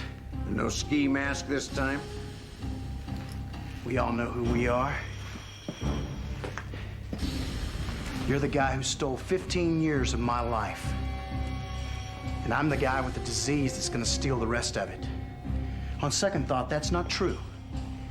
You're gonna take care of that last little chore for me. Not a chance. You owe me. The only thing I owe you is a trip back to prison. So I can do what? Die? Strapped to a bed? Twitching, screaming like some animal? Not knowing who I am or where I am? They treat rabid dogs better. Then put yourself out of misery. This isn't up to me. Oh, but it is. You made sure that prison stole a big part of my life. And now you're gonna make sure that I get death. I'm not gonna be manipulated into committing murder. Oh, come on, Sloan. Be a sport. I made this little suit just for you. How do you like my targets? Just put the gun down. Nope.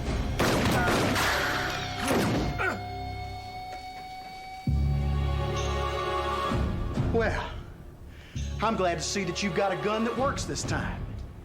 Now let's try aiming, shall we? Put it right here or put it right here. How hard could that be? This doesn't have to end like this. Kill me.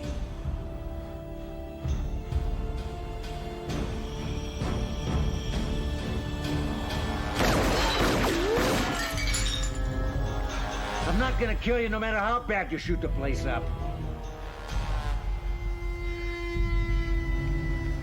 You know, you've got a point.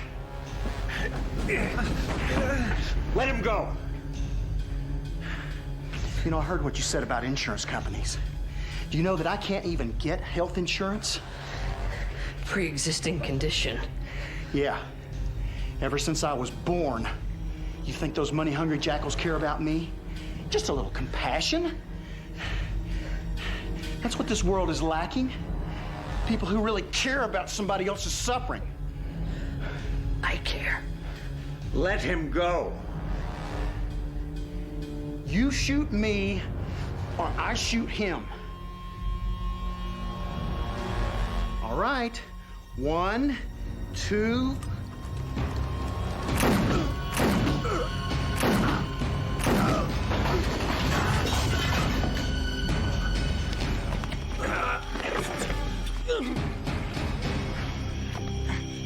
Kill me!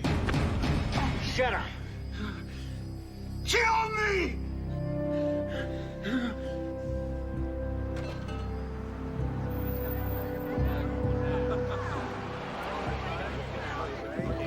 Two, 1, 2, Great, huh? You got it now. You don't want to put it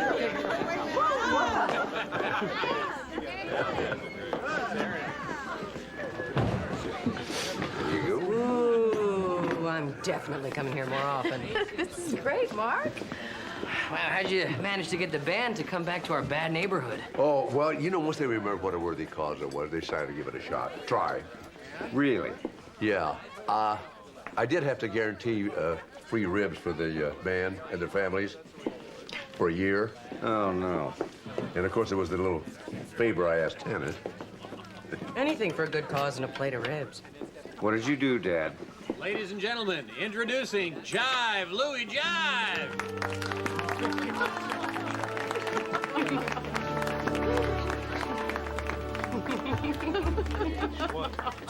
One, two, three, four.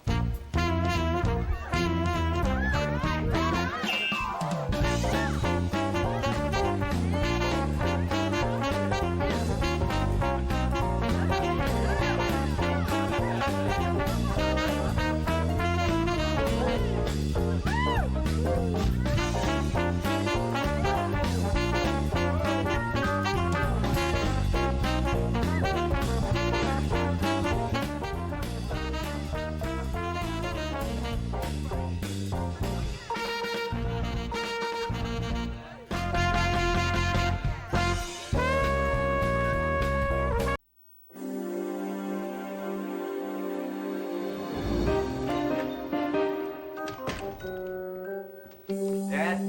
Hi. Pick a card. Dad, the movie starts in 20 minutes. We're the only two people on the planet who haven't seen it. Let's not be late. Doesn't matter if we're late. The picture's 3 hours long and the ship doesn't sink till the end. But it's more than that. It's the grandeur of the whole thing. It's the style and elegance of simpler times. It's the bittersweet romance. It's my phone.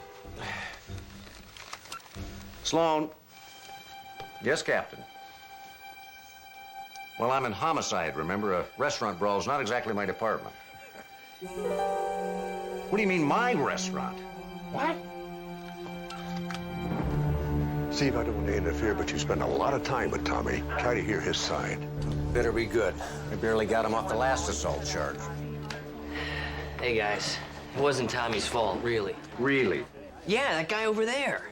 The giant. Well, he starts really ragging on me. Give me this, give me that, hurry up. This food's not worth it. You know. Well, he insulted the food, so Tommy hit him? Oh, Tommy hit him because the guy tried to hit me. So Tommy hit him first? Oh, Tommy got in the middle of it, but then the guy took a swing at Tommy, and he ducked. By the way, excellent move. Thanks.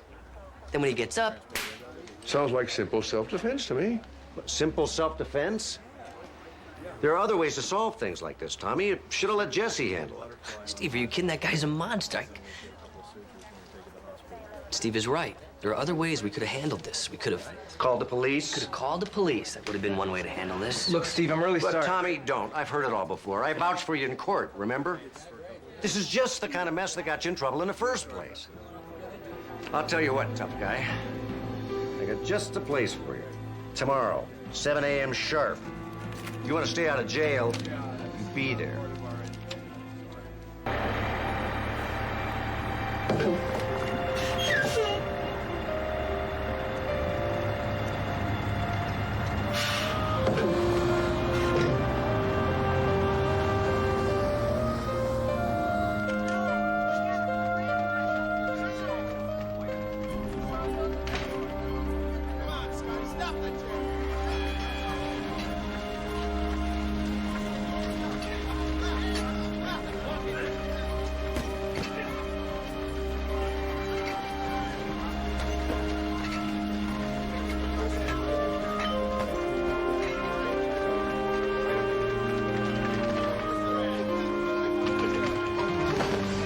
Sparring partner, I expect him to show up on time. Not a sparring partner. Of course he's not. Letting me take a look at him. He ain't no fighter. Tommy, over here. Should have known you were one of Kelly's delinquents. Tend a new meat for the kiddie program. All right. Knock it off, knock it off. What? Tommy, get over here, now. Well, that's a nice move, Blondie. I can't wait to see the rest. Okay, hotshot. Back to work. Keep it up. Left, right. Come on. There you Keep away from Flynn and his boys. He started it. Just keep away from Flynn and his boys. So what am I supposed to do here? Whatever he says. Tommy, this is Kelly. He owns the gym, and for the time being, he owns you. Whatever he says goes. Got it? Yeah, whatever. Welcome to the Never Say Die gym, Tommy. Never say die? What's that supposed to mean? Well, you'll find out soon enough. Should have brought him here first before the restaurant. Don't worry, we'll put him to work. Great. He's all yours. Let's get one thing straight up front, kid. I'm not your babysitter. I'm here to work off your community service hours. You apply yourself, follow the rules, we'll get along just fine, okay? Yeah, right.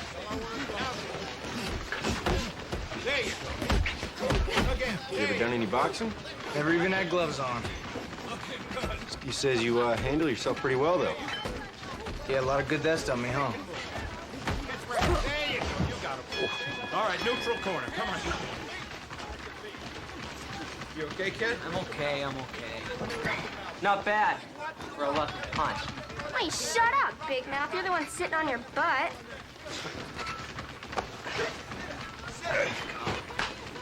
All right. Deep breath. What are you looking at? Nothing. It's a nice ride. That's Maddie. Madeline, actually, but don't call her that unless you want to go a few rounds with her, huh? Doug's gonna have a hard time living that one down. That's her older brother, Doug. They're part of the at-risk juvenile program we got running. At risk? I'll talk to you more about that later. You're gonna do some work with the kids. Right now, there's the locker room. Go on, I'll meet you in there in a minute. Punch out. Hey, I was sweating.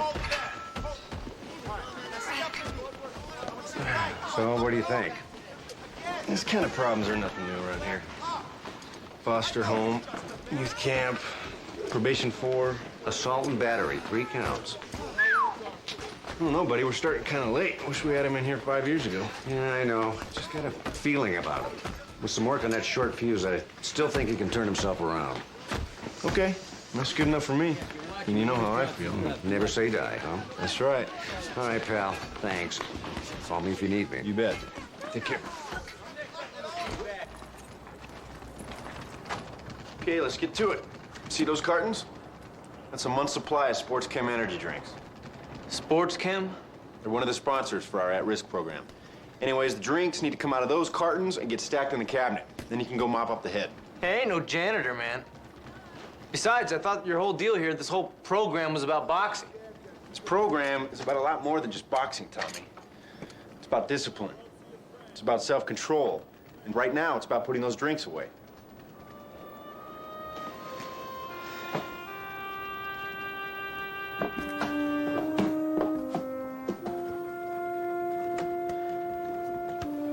So what happened to you anyway? Next thing anything happened to me. Car accident. Ended my boxing career and started me in the gym business. I can still handle myself if that's what you're thinking. Look what we have here. You got the new kid on a training routine already, Kelly? Hey, don't strain yourself, Blondie. This drink's real heavy. Very funny. This is Tommy. He's gonna be working here a while. Yeah, we already met. Looking for Sloan in your little kiddie program. Wanted to fight Maddie or something. You know what? I don't think that he's tough enough for Maddie. I don't think that he can handle Maddie. Okay, Peter, you've had your fun. Flynn, tell your boys here to save it for the ring. He's not in the ring now. What he does outside of it is his business. Look, I'm just worried that this overgrown juvie ain't gonna clean up any better than the last delinquent Sloan dragged in here. Now, why don't you show me how you clean the toilets, Blondie? Now! Look, I don't know what your problem is, bud, but I'm gonna tell you this once. You stay out of my face. How about I re-ring I myself? said that's enough! Back off! Both of you! All right, save it for the ring. You hear that, Blondie? In the ring, anytime.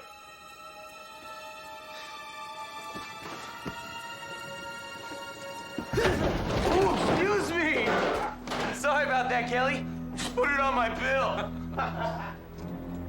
Why do you let jerks like that in here? Because I need them, that's why. I can't afford to be choosy, not if I want to pay the rent and keep my program running. So get used to it. The self-control part of your program starts right now.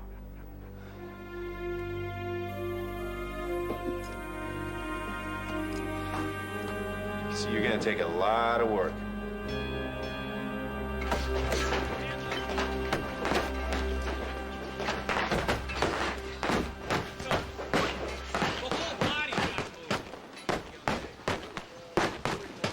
Whoa, whoa, whoa! Easy. Jeez. Where'd you kids learn to hit like that anyway? Kinda had to. Tough neighborhood, huh? Tough stepdad. Come on, Tommy. Move, move. That's it. Move. Make him work. Make him work. They can move. Come on. Hit him. Spin out. Spin out. Don't take the body shot. Spin out, Bobby. Come on. Come on. All right, back home. Get up. All right, wait. Peter, that's enough. This must be sparring. He's hurt. Come on, leave him alone.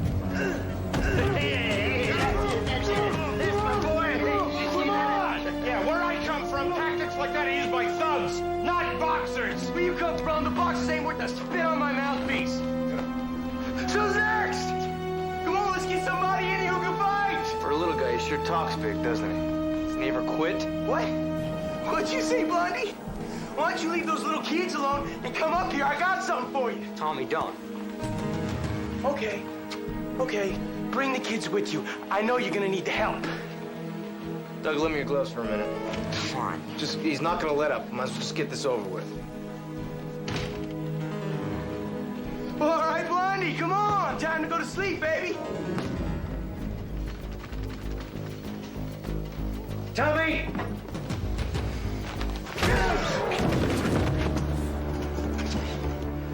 Oh, it's too bad, Blondie.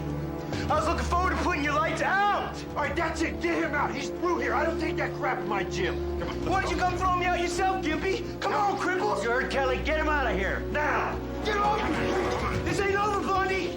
I did over. Get up. That's not why I brought you here. Steve, that guy's been in my face since I got here. All right, I didn't have a choice. But you did have a choice. Why is it that you always make the wrong one? You didn't even make it through one day, Tommy. Look, I'm trying to help you here, but I can't do this by myself. This place could be your last chance. Whether you make it work or not is up to you. You all right, Tommy? Yeah. I swear, I don't know what happened to that kid. He used to be one of the most promising fighters I ever had. And Flynn shows up one day, and it's like he has a complete personality transplant. Look, why don't you go on home? You've had a long day. Go get some rest. All right, go on. Try again tomorrow. You need a ride? No, I'll just take the bus. I was trying to make a point there, you know. Hey, what'd you expect bringing him to a place full of fighters? Too much, I guess. I was kind of hoping he'd listen to me. I think he does. He was pretty good with the kids. You just gotta give him some time, you know? That's what worries me. He's running out of time.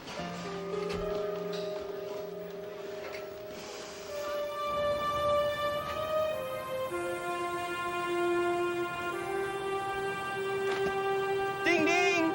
Round two. No one's gonna stop us out here, Blondie. Here's your chance. No Sloan, no Kelly, just you and me. So come on! What are you waiting for? Let's go. Come on. What you got? I don't want any trouble, Peter. All right, I just want to get on my bus and get out of here. Man, I was right about you. You ain't no fighter. I'll tell you that's a good thing, because I would have killed you, and you know that. I'll kill anybody. No fighter alive can beat me. You want to know why, Blondie, huh? You want to know why? Because I'm the best. I can't be hurt. I'm indestructible. Want me to show you? Want me to prove that to you, Blondie? Watch this. What are you doing? Get out of the street! You're not hearing me, man. I'm bulletproof! Peter, don't, what are you doing? What are you out of your mind? Man, you are thick. You just don't get it, do you? What's it gonna take? Watch this, Blondie!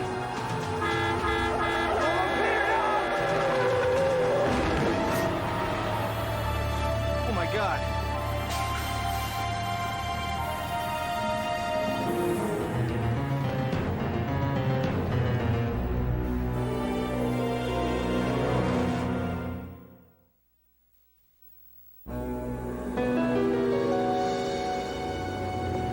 I don't care what the bus driver said. I wasn't chasing him.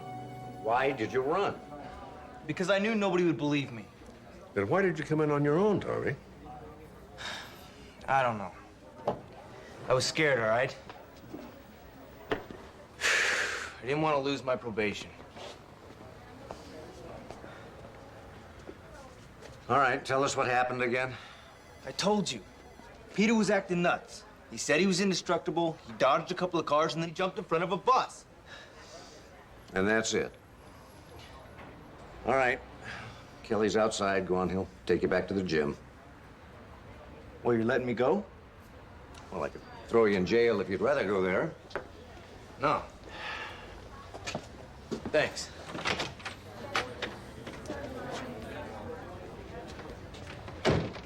Was that a good idea? I got no reason to hold him. He's trying, Dad. The least I can do is try as hard as he is. So what do you think? If Tommy's right about what happened, I have some serious questions about Peter Washburn's behavior and what caused it. When did Amanda say the autopsy report would be ready? Not till in the morning. Hey, you want to catch that movie? No, I'm beginning to feel like I'm on my own sinking ship. Peter Washburn's temporal lobe was scarred. That a surprise? No, not really. It's pretty common in boxers. Yes, but this scarring is from an old injury. It might have caused temporal lobe epilepsy. Well, that would explain the irrational behavior. Would it make him irrational enough to kill himself? Yeah, I don't know. But something made him think he was indestructible. Did anything show up on the drug screen? Nothing. Everything seemed normal. What about physical signs of a struggle? Physical signs, Steve. The man got hit by a bus. I thought you said the driver saw what happened. Well, the more he thought about it, the more he decided he really didn't see anything. He just assumed Peter was being chased. People shouldn't assume. Leave that to pathologists. And it sounds like the pathologist has cleared Tommy. Yes, it does.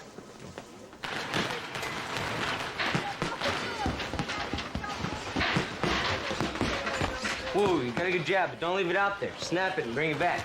Keep the gloves up. All right, try. There you go. All right, let's take a break. He talks a great fight, huh, Tommy? Wonder why he always ends up on his butt. Who's in the ring, huh? Heard they let you go. Must be nice to have a cop in your corner. I didn't do anything, Flynn. No? 12 hours after you show up here, my best fighter's dead. Why don't you show us what you can do without a bus? Here we go again. Hey, shut up, ugly, and leave him alone. Oh, she is a tough one, boss. You gonna let her do your fighting for you? Go, Maddie. You better tell your sister to watch her mouth, Dougie boy. Hate to have to knock her on her pretty little butt. You got a big mouth, Vasquez. You all right? Yeah, this is my arm. You shouldn't have done that.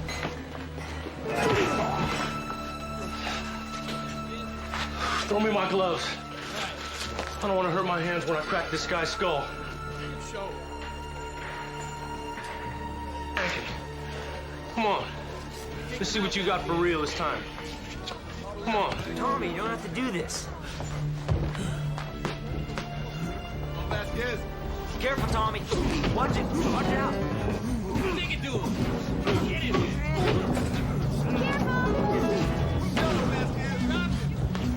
Knock him out. Yeah. Keep your hands up, Tommy. Come on, Tommy.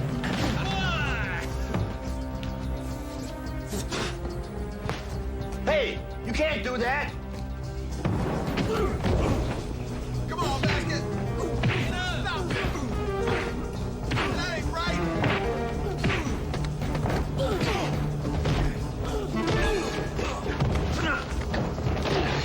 All right, get them out of here. Then you and I need to talk. You bet we do. I'll talk to you later. Are you all right?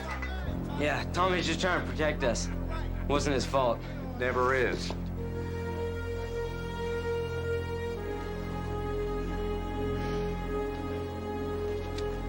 We're gonna keep you in this flexi brace while you start physical therapy.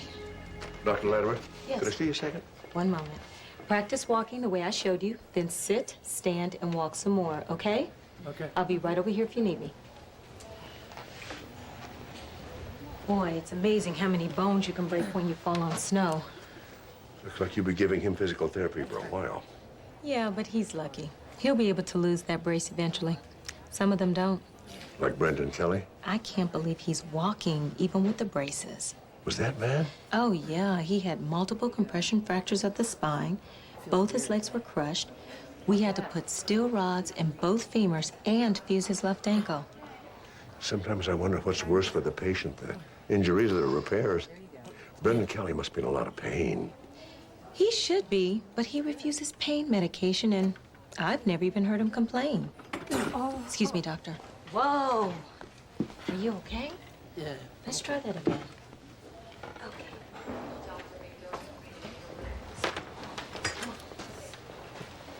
Hang in there.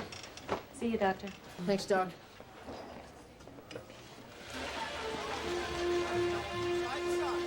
You need to kill it, Jim. You're responsible for what happened in there. Hey, Tommy didn't start it. All the evidence we have indicated Peter Washburn stepped in front of that bus himself. You're out of your mind. And your fighters are out of control. Look, all your boys want to turn pro. My kids just want a little self-confidence. Your kids are juvenile delinquents. I wonder if Sport Chem and all those other corporate guys know just what it is they're sponsoring here. Hey, you either keep your fighters in line or you're out of here. Got it?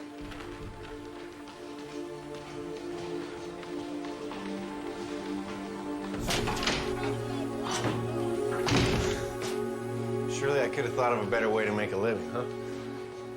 I'm sorry, Kelly. I shouldn't have brought Tommy here. Why not?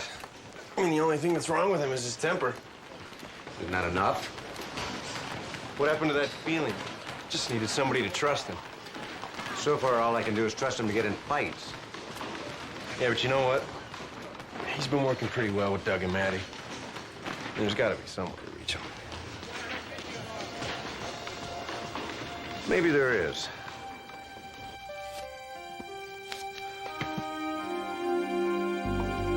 Steve, you don't have to do this. You made your point.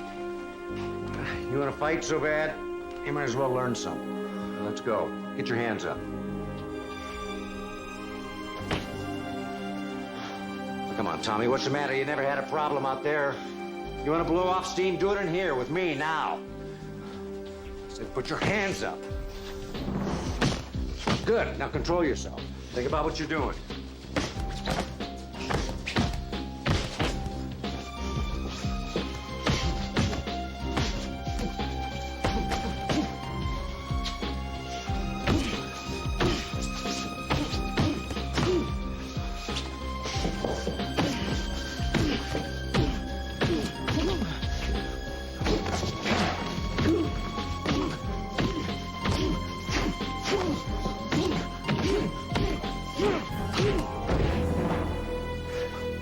Sorry, Tommy, you keep dropping your hands.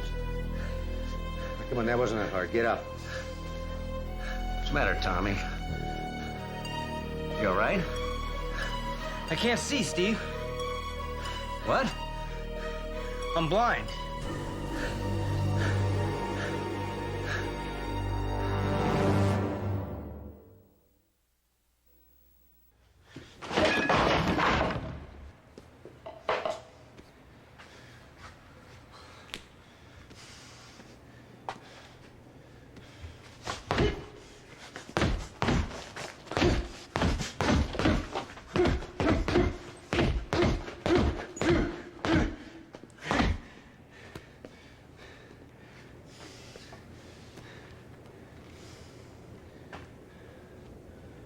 Feel better? What makes me think I've got all the answers? Everything I've tried with that kid has backfired. I should have just stayed out of his life. You don't mean that. You're all he's got. He needs you. Needs me? He didn't want to fight me, Kelly. I forced him. Does he need to be blind? Oh, so you're saying you never even should have tried to help him in the first place? Come on, Steve. You think I should feel that way about Clark Trippett? Oh, come on, that was an accident. I did this to Tommy. It's totally different. How? Kid wasn't all that different than Tommy. I was teaching him how to box, to keep him off the streets. Used to give him a ride to and from the gym every day. How'd I know a drunk was gonna run a red light? That he'd be dead, and I'd be crippled. What, you're saying I should have never even helped him? It's just not the same thing. Sure it is. Life's not always fair. It's not all happy endings, Steve. But it doesn't mean you just roll over and die when things don't go your way. You keep going. You do the best you can. You taught me that. That's what this gym's all about, Steve. I know. It's just... I care about this kid. I saw something in him the first time I busted him. He's not a bad kid. He's just never had a break. So I appointed myself as savior, and this happened.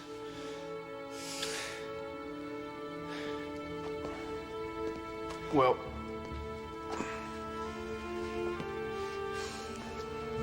if you're right about Tommy, he's not gonna blame you. Come on, let's go down to the hospital and see how he's doing. I can't. Not yet. I wouldn't know what to say to him.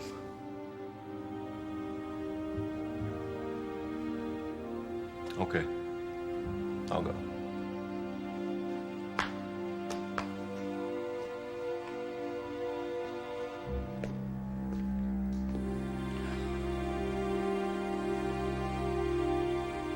Well, there's no bleeding in either of your eyes, no retinal detachment. CAT scan doesn't show any bleeding in your brain. MRI doesn't show any tumor. Which means what? Well, it means that the blow didn't cause Tommy's blindness. So what did? Well, we don't know for sure. We can't find any physical or neurological reason for it. That's good news. I mean, we're certain that in time you will recover your vision. How much time? Well, we can't really say. I wish we could be more definite, Tommy, but try and be patient. We'll do everything we can. Well, hey, that's good news. I mean, I know Doug and Maddie will be happy. They keep talking about how boring it is down at the gym without Tommy there picking fights all day long. Hey, Mark, has Steve been by at all? No, I haven't seen him, Tommy, since they brought you in. I'm sure he'll be along. Yeah. Okay, you try and get some rest. We'll be looking in on you. I'll hang out for a bit. If you need anything, bust for the nurse. All right, thanks. You know, the strange thing about Tommy's blindness, unless it's a massive head injury, most people just go blind in one eye at a time, not both at the same time. Well, if the trauma didn't cause it, what did? Peter Washburn sits in front of a bus because he thinks he can't be hurt. Tommy Anders goes blind apparently for no reason, unless it's about drugs. But not your everyday street drugs. These guys are athletes. Some of them will take anything if they think it'll give them an edge. And something's going on down at that Kelly's gym that I don't like. I want to find out what it is.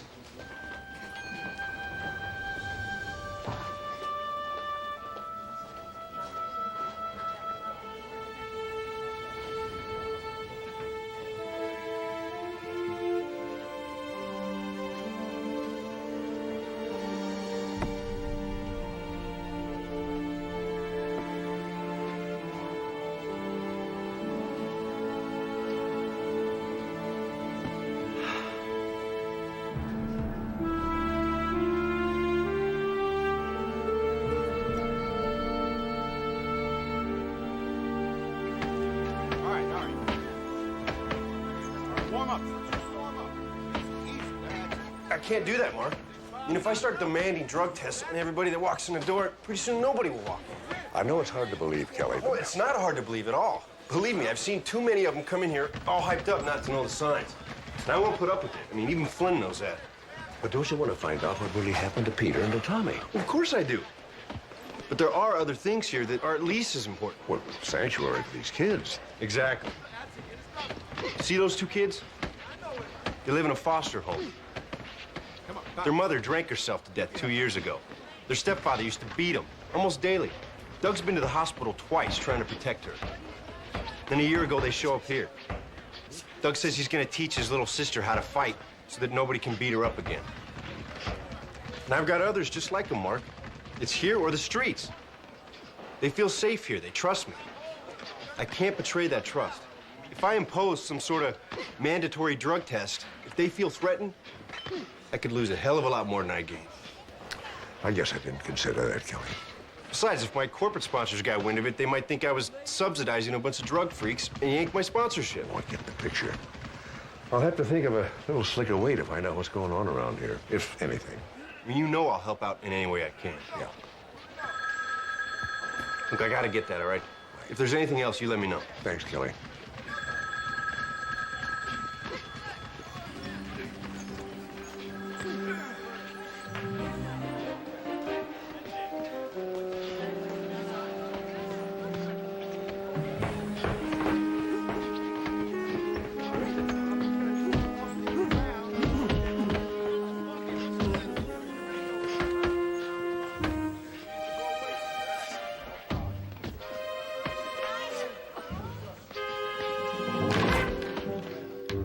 All right, looking good.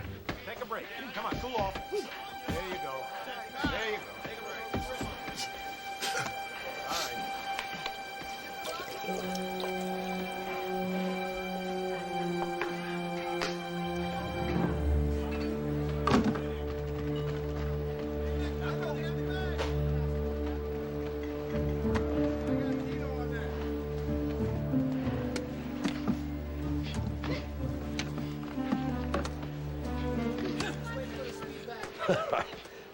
And recycling. Oh. Spend some time out in the States, you forget all about that kind of thing. We've been away? East Europe, on a sports medicine study grant. Great winters. Oh, too cold for me. And no recycling.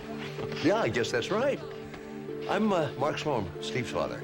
Alex Warner, I'm the ring doctor. Oh, nice to meet you, Doctor. You know, we have some other trash bins out back you can dig through. Oh, think this will do me for now. Very nice to meet you. Nice to meet you, too.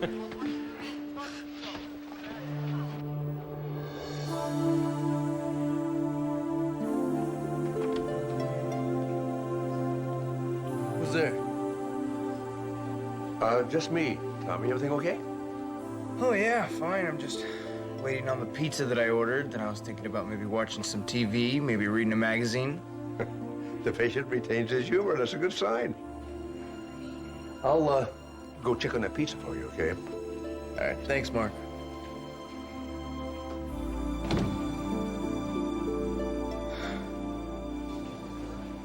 Jesse and I have been looking all over this hospital for you, and you keep disappearing. I didn't think anybody would want to talk to me. Steve, the punch didn't have anything at all to do with Tommy's blindness. What are you talking about? None of the tests showed any signs of a trauma from a blow. Well, if my hitting him didn't cause the blindness, what did? Well, it's just a guess right now, but I think it involved taking some kind of a performance enhancer. No, Tommy may be a hothead, but I'm sure he's not on drugs. I don't think he knew he was taking anything. I have Amanda running some tests on a sports drink I found in that gym. I think the drugs are in there. If you're right, that means other kids at that gym could be on drugs without their knowing it. The question is who's behind it and why? I got a pretty good idea about the who. Steve?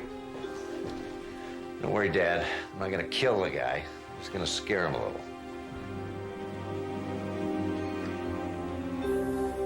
Interesting file the State Boxing Commission sent me on you, Flynn. Glad you're enjoying it. 2 alleged fixed fights. 3 alleged cases of giving your fighters illegal drugs. Alleged, as in unproven. Still, 1 more infraction, and you go from being on probation to being out of the game altogether. You said you had no information on Peter Washburn's death. I do. So why are we discussing my past sins? Thought you said they were unproven. I'm out of here. Not till we talk about the cause of Peter Washburn's death. I can't wait to hear this. Your unproven sins.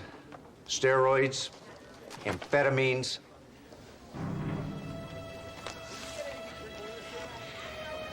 You may not believe this, Sloan, but I love boxing. And I am not gonna screw up my chance of staying it by giving somebody drugs. That's why you did these alleged things. You love boxing. If you have proof, arrest me. Otherwise, I don't have to listen to you. You better pray I don't get proof you've been drugging those kids.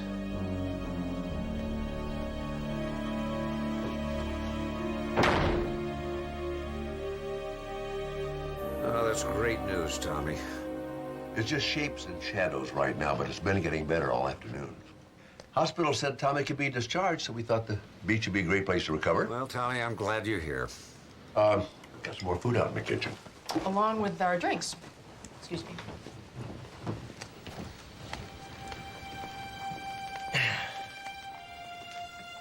Listen, Tommy. Steve, you don't have to. Yes, I do. You know, I was just trying to help you, but I guess I tried too hard. I lost my patience. I'm sorry. It wasn't your fault, Steve. I mean, you're right. I should have kept my hands up. Besides, like you said, you were just trying to help me. You know, that's more than anybody else has ever done. Sometimes I feel like I'm just making things rougher for you, but you'll stick with it, I will. Never say die, huh? You're catching on. Don't try anything without this plum sauce. I bet Steve would rather have this.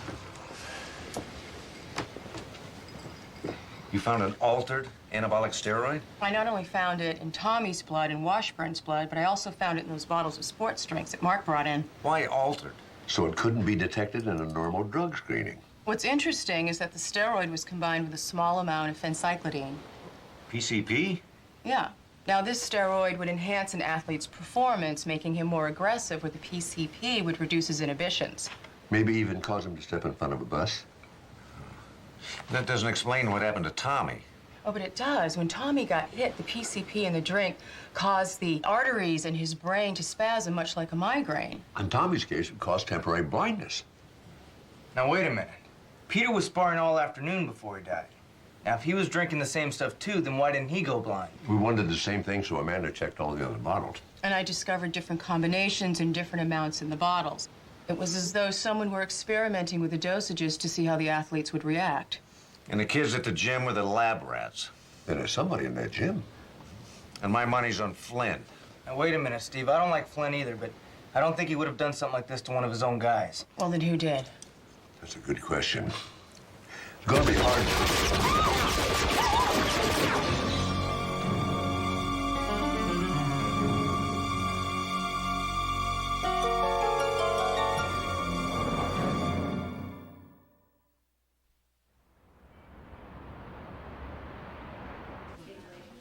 Oh, that hurts. It's just the gauze. I don't care. It hurts. It doesn't hurt. You're being a wimp. I'm not being a wimp. The stitches hurt. Your technique stinks. No, it doesn't. There's two. No, it doesn't. There's two. How is she? Whiny. Not being whiny. I'm in pain. She got 6 stitches last night from flying glass. She's not in pain. I am too. How you doing, Amanda? She's fine. I'm not fine. I'm in pain. Did the crime scene unit find anything? Nothing. There was no shell casings, and the tide washed away any footprints. Yeah, I can't believe somebody would try to kill us over some sports drink. Yeah, apparently, creating designer drugs for athletes that are undetectable has become big business. Obviously, somebody doesn't want to be found out. And my money's still on Flynn. We don't have any proof. We will. Steve. Now, I'm through playing with this guy.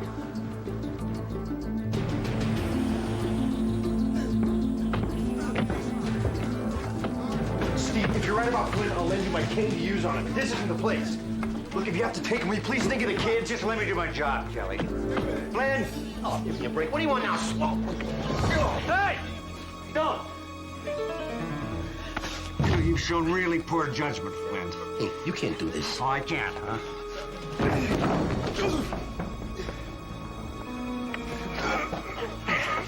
You know, you really shouldn't have made this personal, Flynn.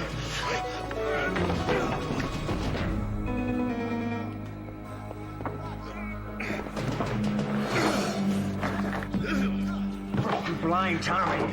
Then you shoot at my father's house and put my friend in the hospital. You think I was just gonna take that? Stupid! Steve, don't! Come on, man. Steve, let him go.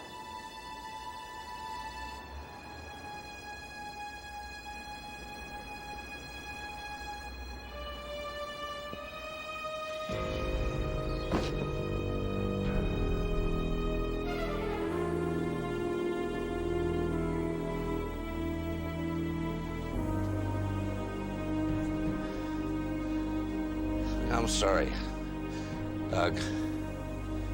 Maddie. I'm sorry.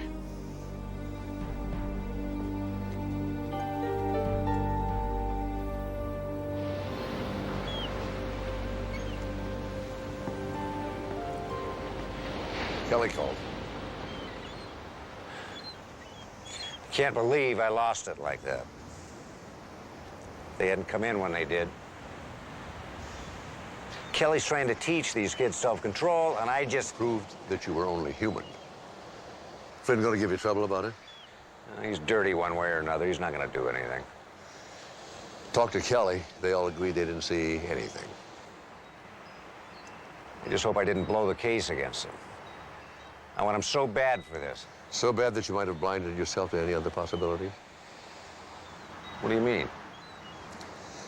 Well, there's no easy way to bring this up, Steve, but something's been bothering me ever since I talked to Dr. Latimer about Kelly. Kelly?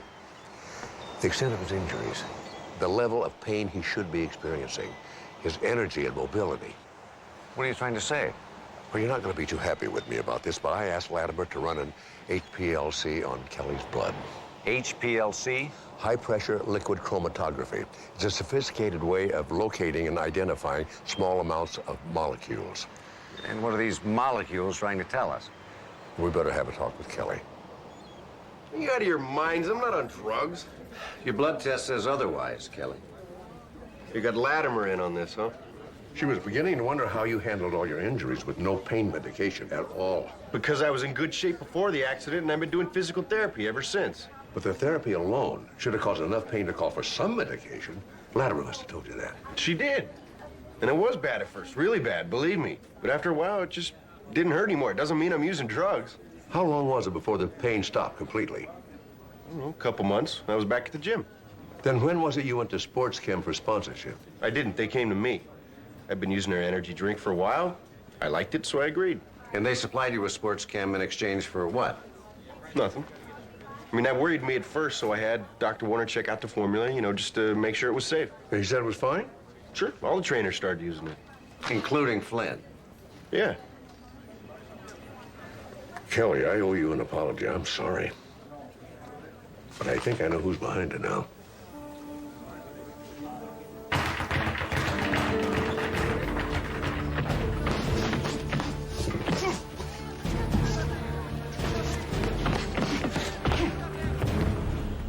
Get up! That's just a little tap. Come on! Hey, hold on a sec. Warner. Here you go, catch. There you go. That Sports Chem must be pretty good stuff, huh? Yeah, not bad. Gets their electrolytes straightened out. You hearing another recycling mission? No, I found what I wanted. They don't have anything like that in East Europe, do they? Well, other countries aren't exactly backward when it comes to their athletes. Yeah. Still, there's that pressure to win, just like there is here. Yeah, I suppose. Everybody encouraging their athletes to be stronger, faster, jump higher. You must have run into that yourself. Huh? Not really. I mean, there are rules, after all. But rules can be so restrictive, especially when you're trying to get your kids to reach their full potential. Well, everyone does what they can, you know. Except what you did got you banned from European amateur athletics for life.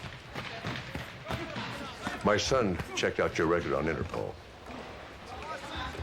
That was a long time ago. 6 months? You must have developed some really strong drinks. I was just trying to give them what they wanted. They overreacted. And when you got home, Sports Chem came to see you. They heard about you, didn't they? And recruited you to continue your work right here. How many of my kids were you willing to poison just to make a buck?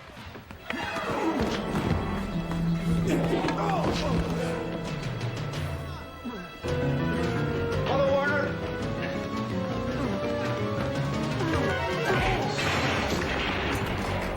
What a shot! That's my boy. Hey, you can see. You noticed. And you kept your hands up. That was cool. Wish I would have had my gloves, though. Get him, Maddie. Your guard up. Right. Your guard up. Come on, stick him. Hey, all right, that's a break. Break. I said break. Oh, easy. Steve, throw the towel in. Loser. Oh, get out of here. He sure is good with those kids. He's great with those kids. I mean, I just found myself a new assistant here. You come a long way, Tommy. I'm proud of you. Well, thanks to you, Steve. Hand to you, Kelly. Don't worry about it. That's what I'm here for. All right, Steve, let's go. You're up. Let's go. There. So, who's this guy you got me sparring with? You know, I don't know. He just wandered in off the street one day. But, you know, watch yourself. I hear this guy's an animal.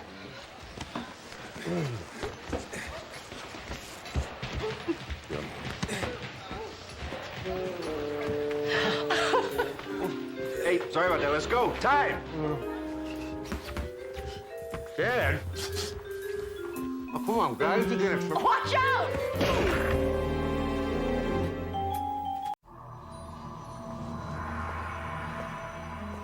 Hello, I'm Randolph Mantooth. In this abandoned warehouse, deep in the heart of an American city, one brave man will once again solve the mysteries that have perplexed us for centuries, risking his life to reveal the secrets behind the world's greatest illusions. Live. He's the first magician ever to dare show us how the tricks are done. But with that comes a price. He must forever keep his identity hidden or run the risk of almost certain death. He must become the masked magician. So, stay tuned. In exactly 2 minutes, the mysteries of magic will be revealed. Cut. And we're clear. You know, I think I need more light than this. You told me it was an emergency. You said someone's life was in jeopardy. Yeah, didn't you hear what Randolph Mantooth just said? It's hype. Wait. See that man? Thousands of magicians would like to kill him for this. When they show up, give me a call. He's telling millions of people how the tricks are done. The magicians all want him dead. Look, I'm not going to be used as a PR stunt. And you won't be. Melanie Cooper, I'm a publicist from the Fox Network. I would never exploit this situation for promotional purposes. Well, maybe you wouldn't, but he would. I know him. He wants Randolph Mantooth to tell the audience that the masked magician is in so much danger that homicide detectives had to be standing by. Got to admit, it's a real grabber. Bye. Hey, if you were any good at your job, you'd have thought of it first. 5 seconds there. You are about to witness an astonishing illusion.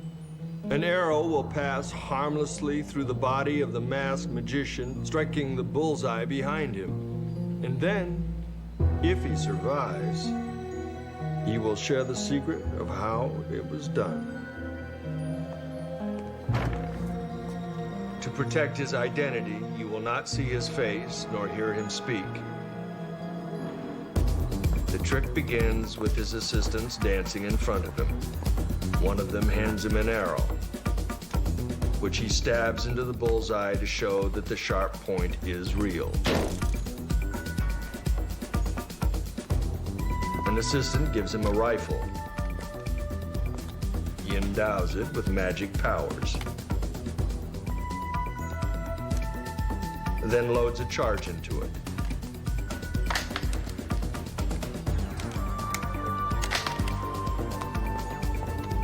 He ties a ribbon to the end of the arrow. Once the arrow hits the bullseye, he will use the ribbon to prove that it has actually gone through his body.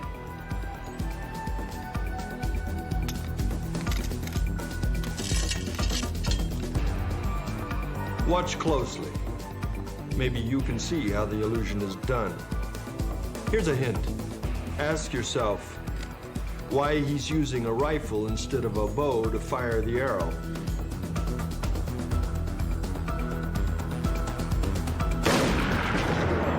What happened? Oh, everybody get calm.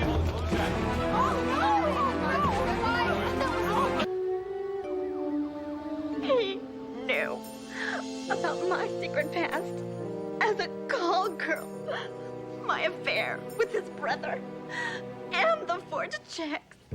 I had to kill him, Doctor. Well, you would have gotten away with it, too. If only you hadn't polished your fingernails.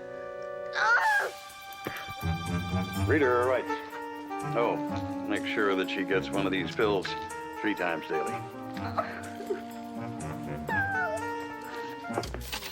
Well, that's the Dr. Danger pilot Phil Zarkin made last year based on your life. That isn't anything like my life. No. It's garbage.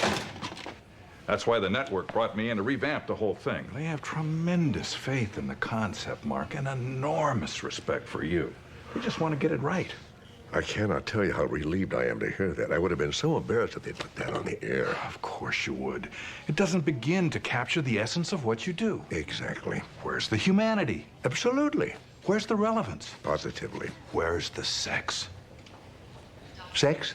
This concept doesn't begin to capture the blood, the grit, and the raw sexuality that you face every day. I don't face anything like that. I do. You know what audiences are looking for today? The remotes? No, honesty. They don't want to be patronized. They can take it the way it really is, and that's what we're going to give them.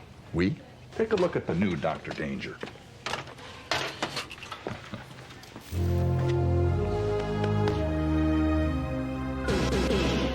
He knew I was a hooker, that I'd seduced his wife, and that I was emptying his secret Cayman Islands account. He had to die. You would have gotten away with it, if only you'd changed your perfume. That's right. I smelled it on the corpse at the crime scene. And on you the first time we slept together.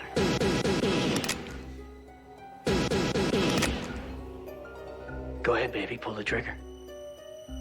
But I promise you, before that bullet hits my skull, you'll already be dead. I'm ready to die. Are you?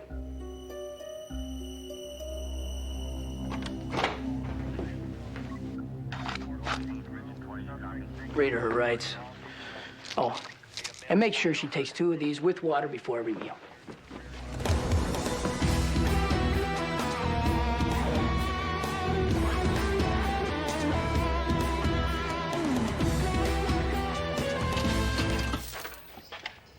Well, don't thank me. Actually, fixing it was pretty easy. I just imbued the show with an unflinching realism, and then I combined the Mark and Steve characters into one dynamic hero, your basic doctor with a badge. I don't have a badge. Well, you're a police consultant, same thing. I don't carry a gun, and I don't sleep with my patients. What's important is that we imbued your character with a reality. Look, I didn't sugarcoat this bullet. That show's mindless. It's superficial. It glorifies violence and demeans sex. And that's exactly why NBC is putting Dr. Danger on at 9 opposite the hit sitcoms on UBC and the freak show specials on the Fox network. It's a disgrace to the medical profession, law enforcement, and anything else worth believing in. And I don't want anything to do with it.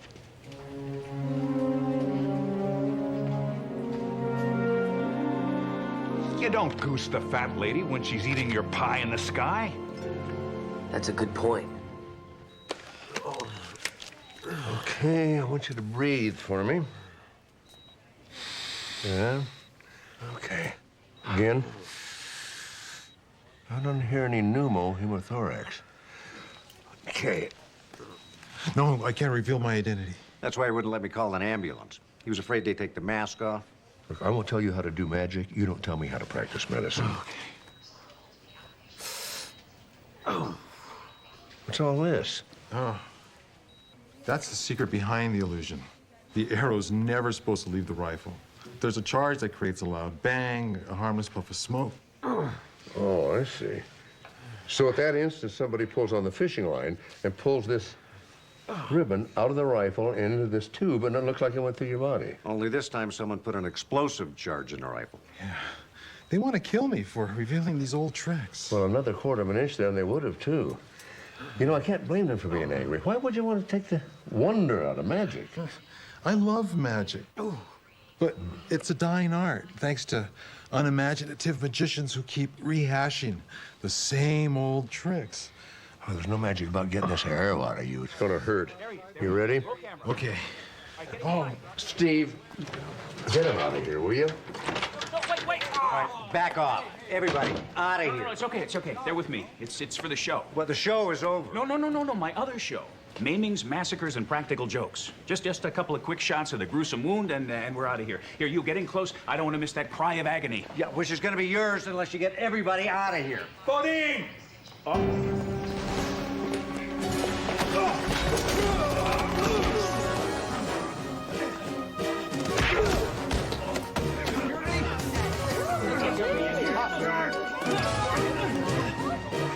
What'd you do that for?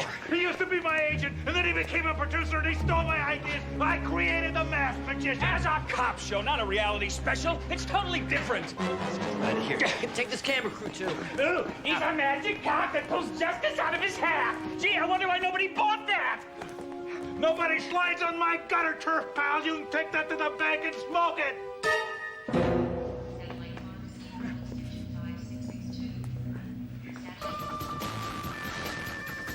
This spectacular accident on a lonely interstate sent 3 people to a fiery grave. But it was a minor fender bender compared to this bone-grinding smash-up that killed 2 cheerleaders. All this and more tonight on Red Asphalt. America's bloodiest car accidents. With Red Asphalt, we feel we've created another reality special franchise for Thursday nights. Now, combined with the proven appeal of its lead-in, maimings, massacres, and practical jokes, we can deal a decisive blow against UBC's Thursday night sitcom block in the key demographic, especially males 18 to 35.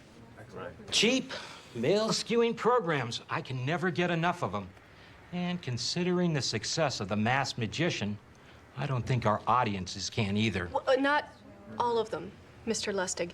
The viewers for Better Television have branded our specials trash TV and launched a national boycott against our advertisers. Great. Publicity. And the hate mail continues to roll in. 12,000 letters at last count. Great. They're watching. I want 4 more Red Asphalt specials for sweeps and 2 more Masked Magician shows. But, you know, bigger, more dangerous. You've got it. You know, it's going to be hard to top the near-death experience of The Masked Magician. It's a shame we can't capture that same jeopardy every week.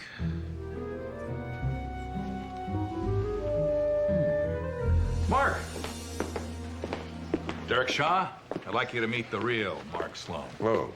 We're gonna spell Sloan with an E to make the character my own.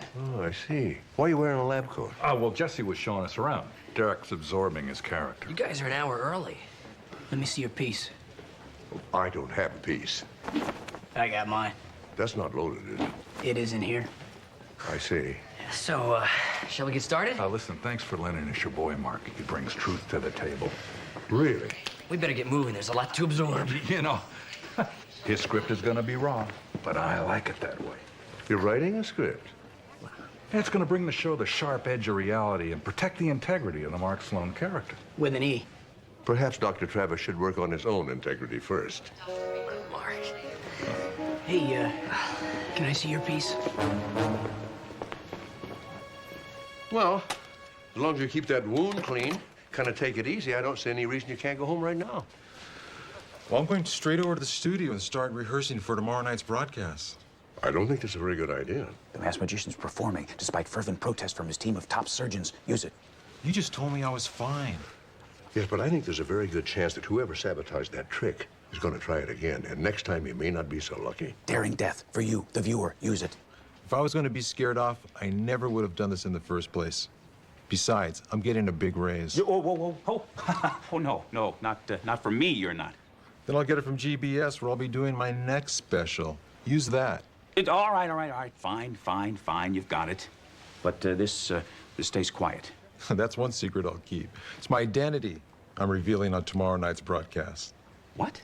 You are going to get yourself killed. You are going to get the show killed. My show's about revealing secrets. If I don't do this, I'm a hypocrite and a fraud. Of course you are. You're on TV. That's what people expect you to be. You know, you obviously have no understanding of this business at all. Besides, as long as I'm masked, I'm replaceable. He understands. I'm gonna just assume it was the drugs talking. You know, it's sad what's happened to television. These days, it's all about ratings. It wasn't supposed to be like this. TV was supposed to unify us, to help us understand ourselves and each other through intelligent programming. You're serious about this, aren't you? Well, my father was Pat Cooper. Pat Cooper, the founder of NBC?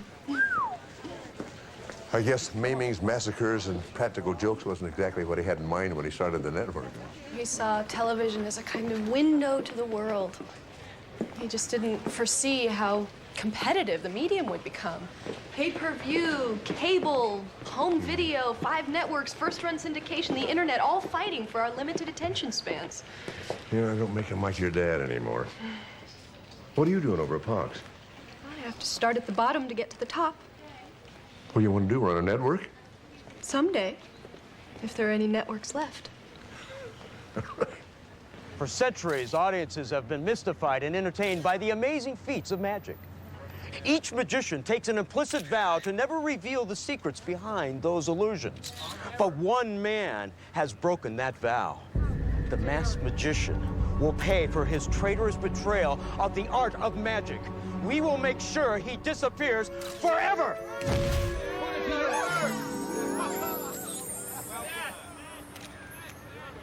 Thought you said this was a secret location. It was, until Kent Bodine tipped him off. Why would he do that? Nothing like a little conflict to stoke the ratings. Half those cameras are ours. We're about to come back from commercial.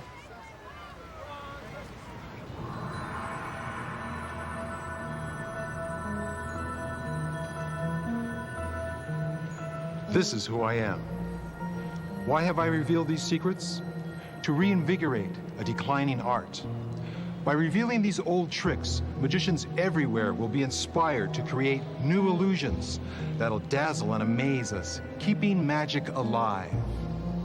And now, I will put to rest one of the oldest illusions of them all.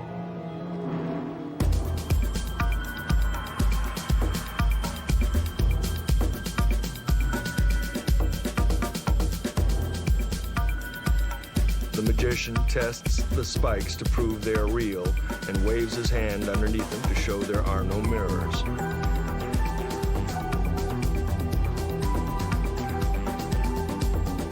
Let me assure you, the spikes are as razor sharp as they look. The magician is strapped down, and the curtain is drawn around the bed. Notice the curtain doesn't reach the floor. This is so you can see. He can't hide under the bed.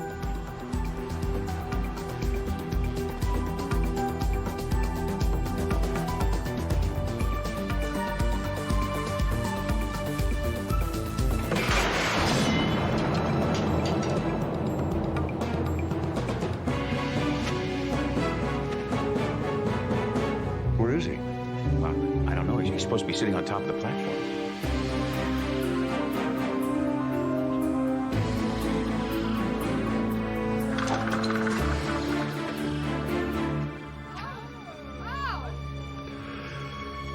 He's dead.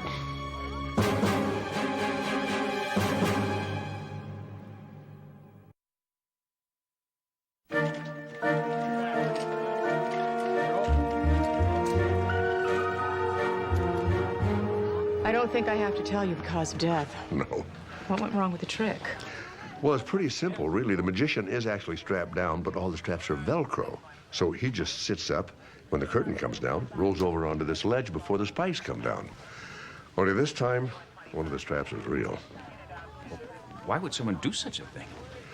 Perhaps to avoid a hefty pay raise, and maybe to make sure that the last special has the biggest ratings. No, I meant why would someone else do such a thing? You mean like the amazing Arturo? Found him hiding in a crate back there. Wearing that and holding this. You want to tell us why? Not without a lawyer.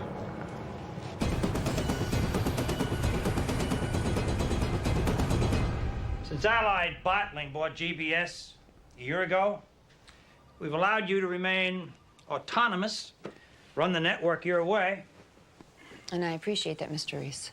Well, we did that because we didn't understand the television business. We still don't. Well, it's not as easy as it looks. You're at the mercy of a fickle audience, an amorphous culture, and turbulent social landscape. But it can be very rewarding. Miss Simone, there is nothing rewarding about losing $150 million annually. Yes, but one hit can change all that. And I'm pleased to say that our development for next season looks very promising. We can't wait until next season to see substantial improvement. Oh, but it takes a year to develop and produce a new series. And virtually all of them will be canceled within the first 13 episodes. But you keep putting programming out there and hoping that just one of them will last the season. That's the television business. Now I know why I don't understand the television business, because it makes no economic sense whatsoever. Perhaps it's time for you to see how we do things on the bottling side. Well, I don't see how the bottling business applies to what we do here. Mr. Zand will show you. He is your new vice president of what is it again, Garth? West Coast Operations. Yes, right. West Coast Operations. And I'm sure that you'll find Mr. Zand will be instrumental in devising new competitive strategies. You two should get along very well together.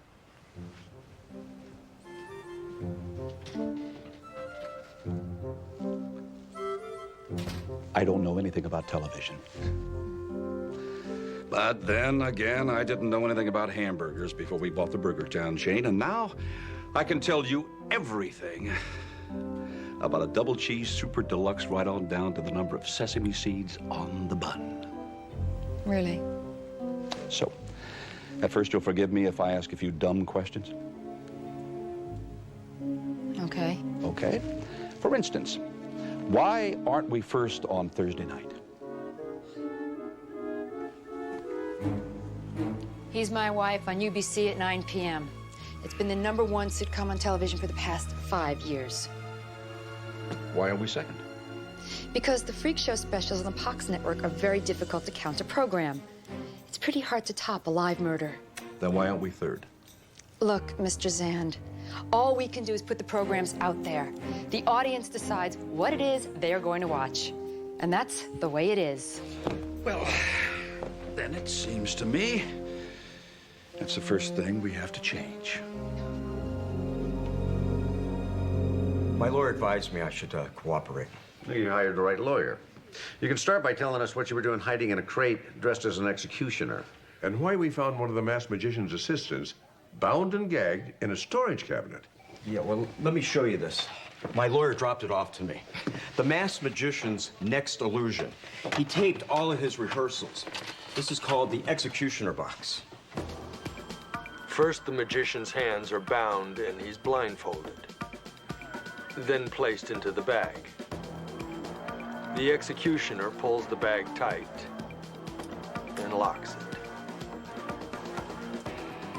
There are actually 3 people involved in this trick, besides the 2 dancers. One is hiding behind the box when the trick begins, dressed just like the executioner.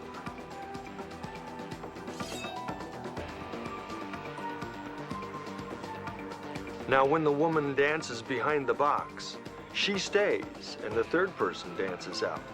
While the 3rd person dances, the woman switches places with the magician through a secret opening in the back of the box.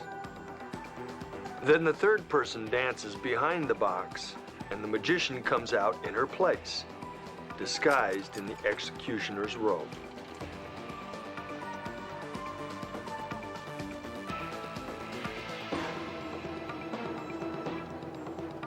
Now, that's how the trick usually works.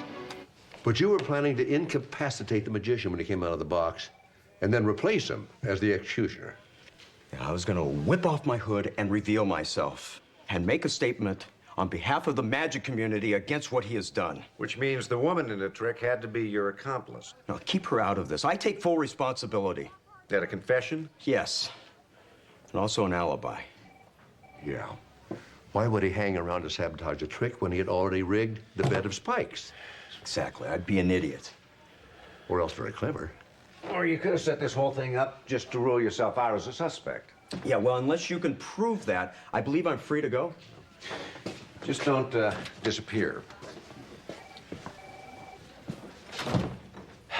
So, where does that leave us? Well, right back at the beginning again. Now they got us on an accelerated production schedule. NBC's putting us on Thursday at 9.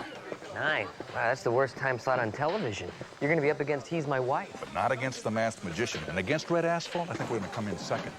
All we need is promotable stories. Think big. Think bloody. Think Hooters. Hooters?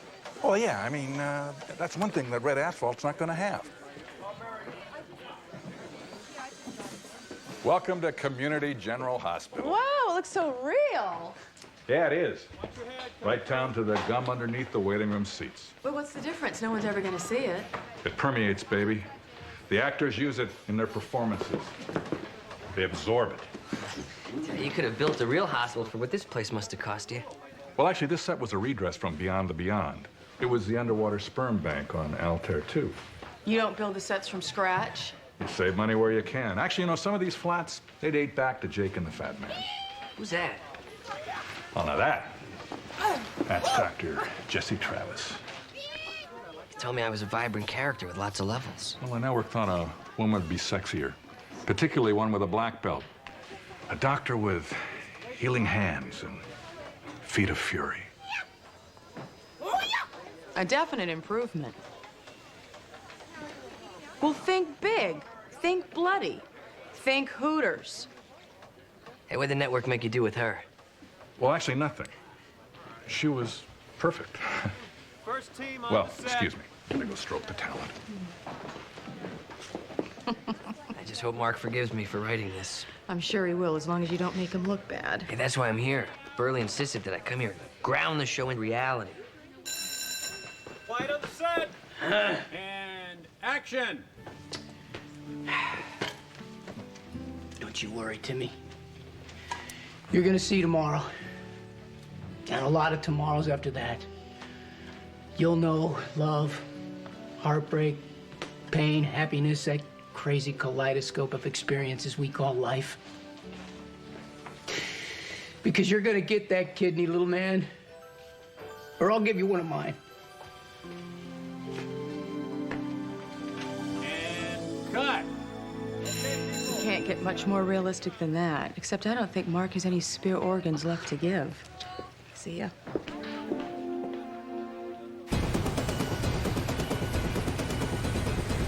Excuse me, Melanie. Hi. Hi. Where can I find Kent Bodine? Oh, he's in the editing room putting together the next episode of Maimings, Massacres, and Practical Jokes. You know, what kind of people watch that stuff? I don't know, but there are 15 million of them. And all of them, and probably a couple million more, will watch just to see the masked magician get murdered again. He's going to use that footage. The man has no shame. That's what makes him a good producer. Third door on the left. Thank you.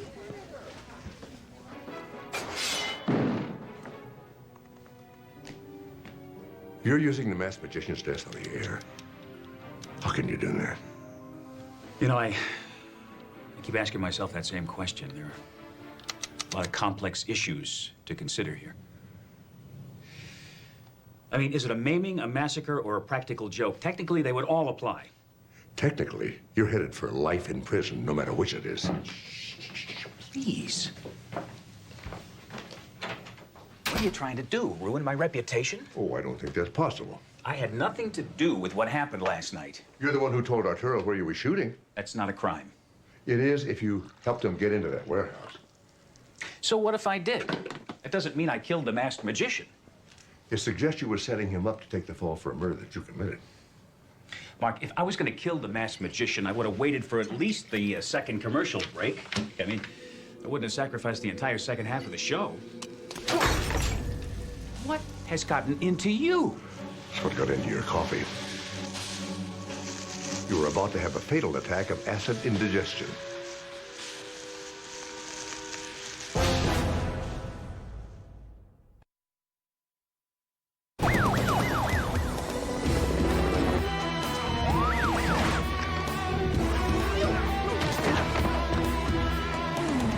Derek Shaw is Dr. Danger.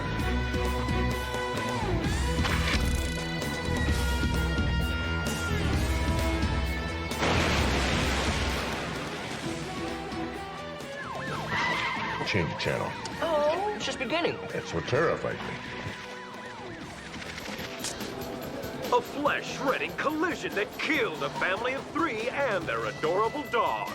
All this and more on tonight's premiere of Red Asphalt, America's worst car crashes. Maybe now you can appreciate Dr. Danger.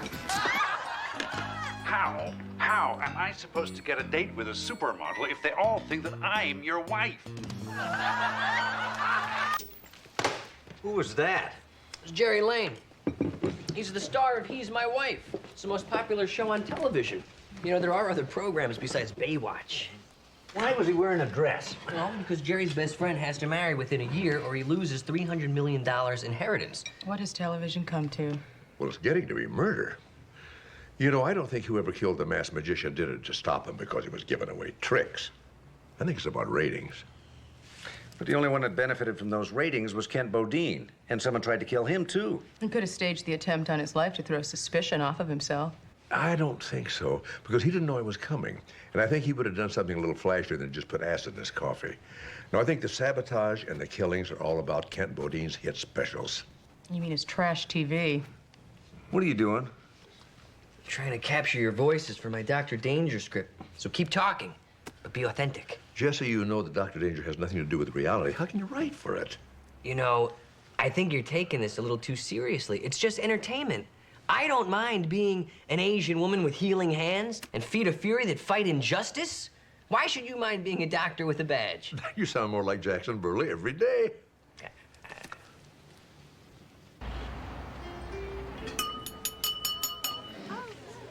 Excuse me, everybody. Want to make a toast? To the guy who runs on the molten concrete to Destinyville, the shining light that reflects off the eyes of hope. You're the best, babe.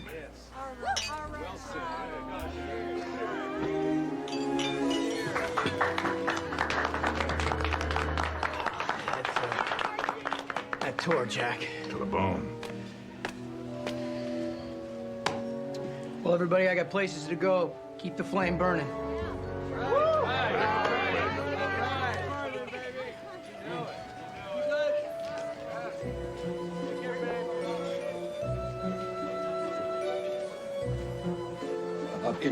Excuse me.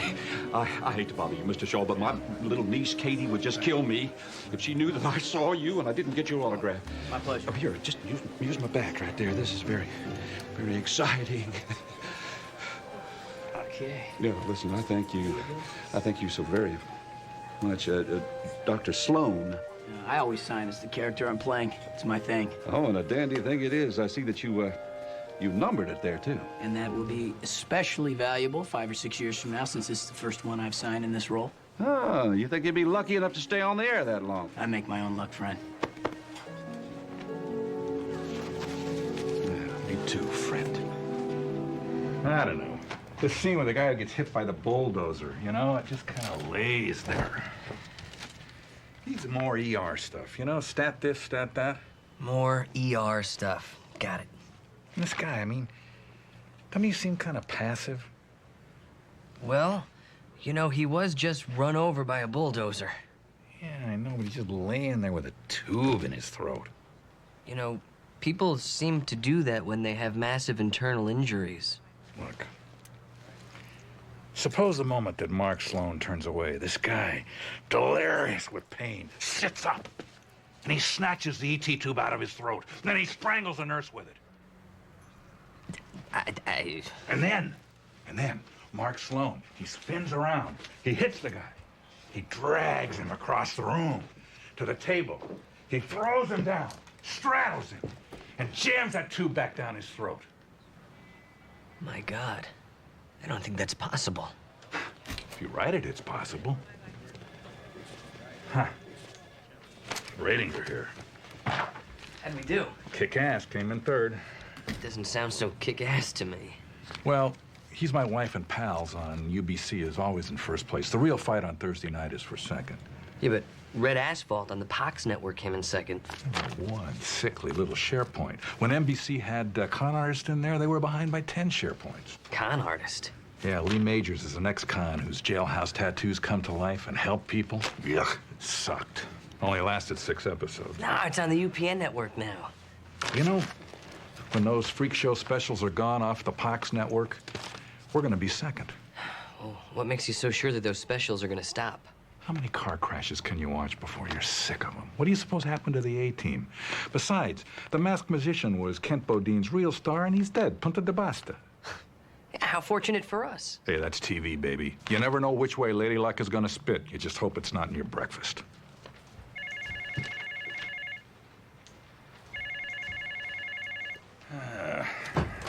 Yeah. Wait, are you sure? Okay. Yeah, thanks. What is it? Lady Luck just coughed up a heifer-sized spit wad and heaved it on my life. Derek Shaw is dead. I came up as soon as I heard. What happened? I found his sports car at the bottom of a canyon off Mulholland this morning. Looks like he took a curve too fast. That's what it looks like. I'll bet you anything that's not what happened. No signs of foul play so far. But from my preliminary external examination, I'd say he died from injuries from the crash. What, you found 9 ounces of scotch in his stomach? Shaw was out partying around town pretty hard last night, celebrating the premiere of his show. He also has a history of reckless driving and alcohol abuse. You got the tox screen back yet? Yeah, but I haven't had a chance to look it over. Blood alcohol level 0.05? What? No, there's 9 ounces of scotch in his stomach. That's the equivalent of 6 1.5-ounce shots. Now, he should have had a blood alcohol level way over 0.05%. But it's not. Which means he was dead before that alcohol ever had a chance to get into his bloodstream. Somebody poured that scotch down his throat. Dr. Danger was murdered. You know, in a sense, that's me on the autopsy table. I have a personal interest in seeing this case through. Dr. Sloan solves his own murder. Sounds like a TV show. I better be careful or Jackson Burley will use it. You know, I can't get over the feeling that Shaw's death has something to do with the masked magician's murder. I just don't know how. I guess you heard about Derek Shaw. Yeah, I suppose you heard about Dr. Danger. Aren't they one and the same? Yeah, they are now. NBC is putting Dr. Danger on hiatus, which is TV speak for dead, which means they won't be shooting my script. Maybe you can write for another show. Baywatch couldn't be too hard. Now, when I roll out the bottom, get a nice tight close. Maybe I could write for the show that's shooting in the Path Lab right now. Hey, what are you doing? Oh, hi. Could you give me a hand with this? It's stuck, I think. I will not. This is a restricted area. Well, I just want to pee. You're going to display Shaw's corpse on national television? Did you think about what his family might feel? Well, I'll make sure they get a cassette if they miss it. All right, that's it. Come on, everybody out. I'll stick you in one of those drawers myself. Come on. Wait, please, guys, you gotta help me. You people commit crimes against common decency. I don't want anything to do with you. You know, I'm the victim here. I catch you sneaking into the morgue again, you will be. Now get out of here. Wait, my shows are only drawing like half the audience that the Masked Magician shows did. I mean, without it as a lead-in, my other shows are dead. What a loss. How about if you hire yourself another masked magician? Yeah, maybe you'll get lucky and someone will try and kill him too. Yes, maybe you will. Really think that's a good idea? Hey, whoever killed the masked magician is still out there. It'd be suicide for another magician to take his place. Yeah, but you know, it'd make a great special. Yes, yes it would. Which is exactly why you have to do it.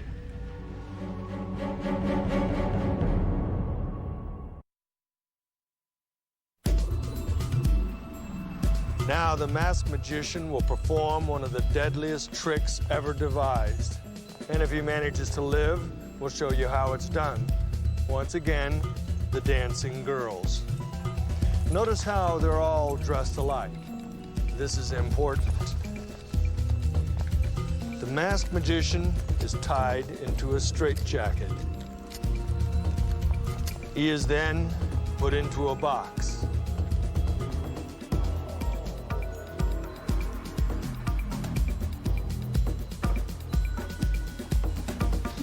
The box is then sealed tight with screws and chains.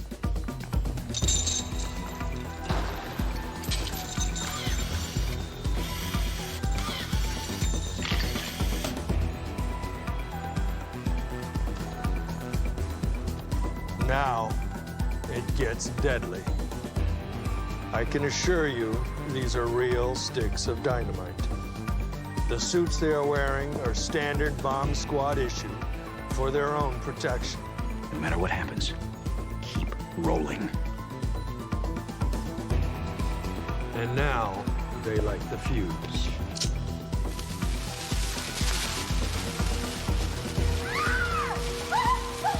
Lower the box, now!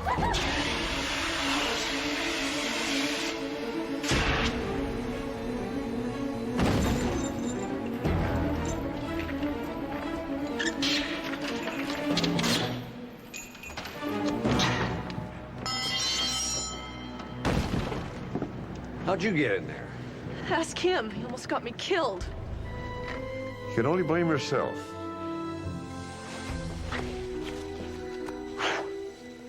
If you hadn't tried to murder me the way you murdered the masked magician, you wouldn't be in the box. Now this is television.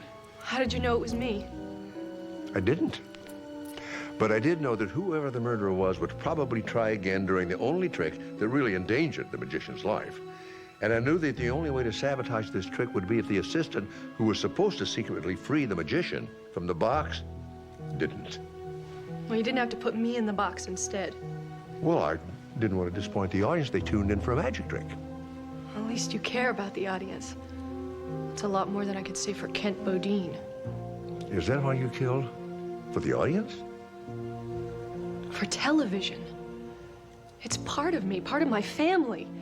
My father didn't help create this medium so that it could turn into a freak show. So they could literally take magic out of magic. I had to do it. Before they destroyed television. And why did you kill Derek Shaw? Because he was distorting the view of medicine? No, I didn't kill him. Dr. Danger was pure entertainment, something my father would have embraced. I loved that show.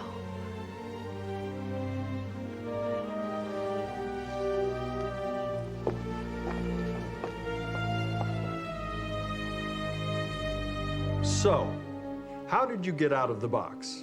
And how did you get her in? Magic.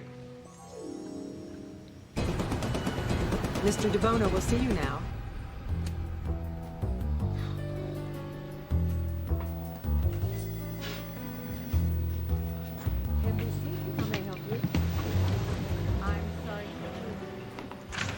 Last night on the Fox network, Dr. Mark Sloan captured the masked magician's murderer live on national television. And they're planning on re-showing that show again tonight. Our research department thinks it'll get a 45 share. Yeah, but that's just a one-shot deal. It's not like they can turn that into a series. No, they can't. But we can. They don't know it, but they are running a promo for your new series. Dr. Danger. We've got the Mark Sloan TV series. Now all we need is a story and somebody to star in it. You know, I've got a searing drama on tap from one of his sidekicks, Dr. Jesse Travis. Hong Kong tough, but smart and sexy. And so's the script. And I found a new series star that embodies the essence of Mark Sloan and exudes such sexuality, he pollinates the flowers. Good. I want this in the air in 2 weeks. Can you do it? You know what they say, if that rabbit won't run, get it out of the microwave. Drama 1, pressure's falling. Give me the headlines. We got a gang shooting, 2 bullets in the chest. He's crashed twice on the way here. I don't think even you can save him, Doctor. That's what you think. Out of my way. CBC. Right. Chem 7. Yes, Doctor. Type and cross. 9 units of whole blood. Stat.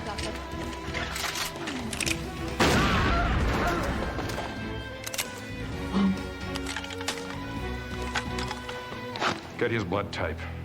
There's a kid upstairs waiting for a kidney. And if there's a God in this world, we just found it for him. Yes, Doctor. Cut and print. All right. Hey, so how's it feel seeing the old words come to life? Well, those weren't exactly my words. And I didn't exactly write that scene. Well, don't thank me for the tweaks. Now, the truth was there. I just found it for you. I didn't know you were an actor. Well, neither did I until today. But, you know, I've always wanted to be an actor. You know, the scene is over. Shouldn't he get up? Well, he's a method actor. He's into his part. I think his performance is almost too good. What can I say? I got a great eye for talent.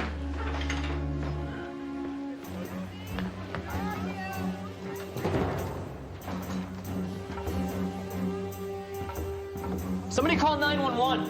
Hurry. Come on, kid. Get up. You're upstaging here.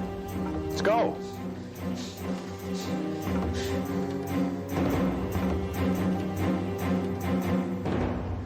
Those bullets were real.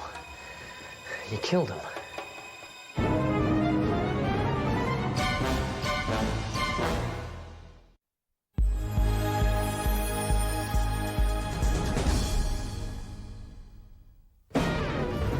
Tonight, maimings, massacres, and practical jokes.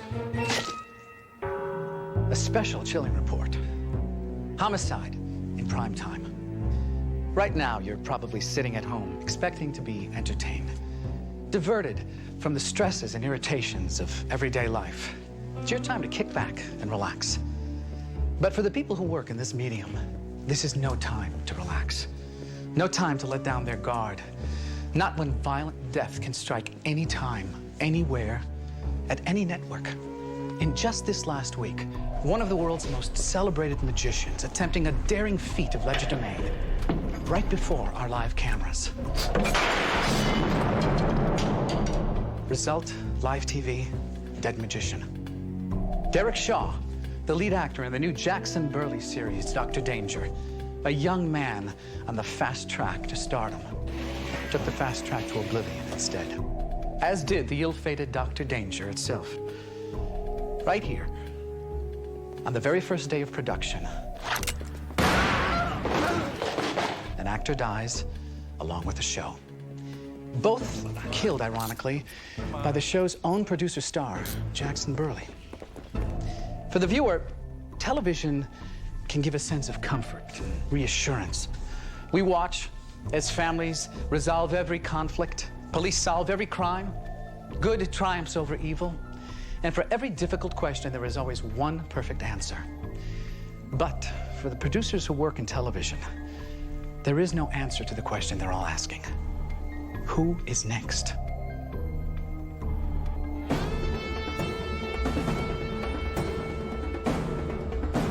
No serial numbers. Filed off. And no fingerprints except for Burley's. You know, Burley was the only one that handled that gun.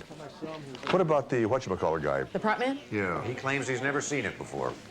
So this was switched with the prop gun on the set. Yeah, which the prop man swears was loaded with blanks. And you believe him? I believe his record. 22 years in the business without a single accident. I don't think the word accident describes what actually happened on that set yesterday. All right, thanks. Bye.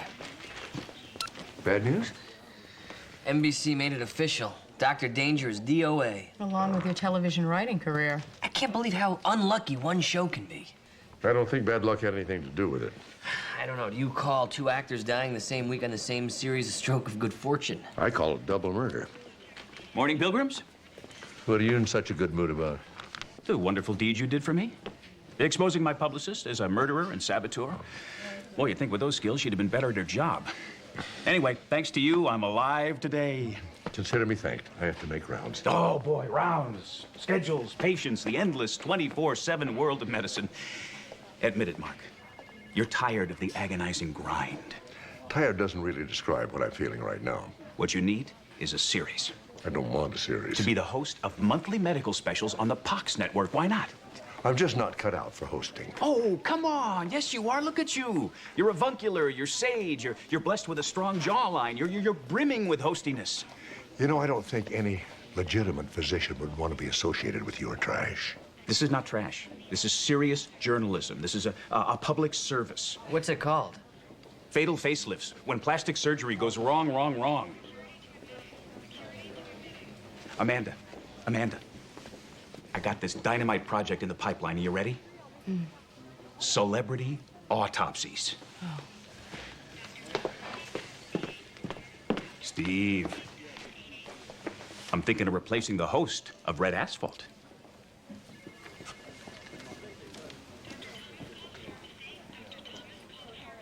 Right demographic. Wrong jawline.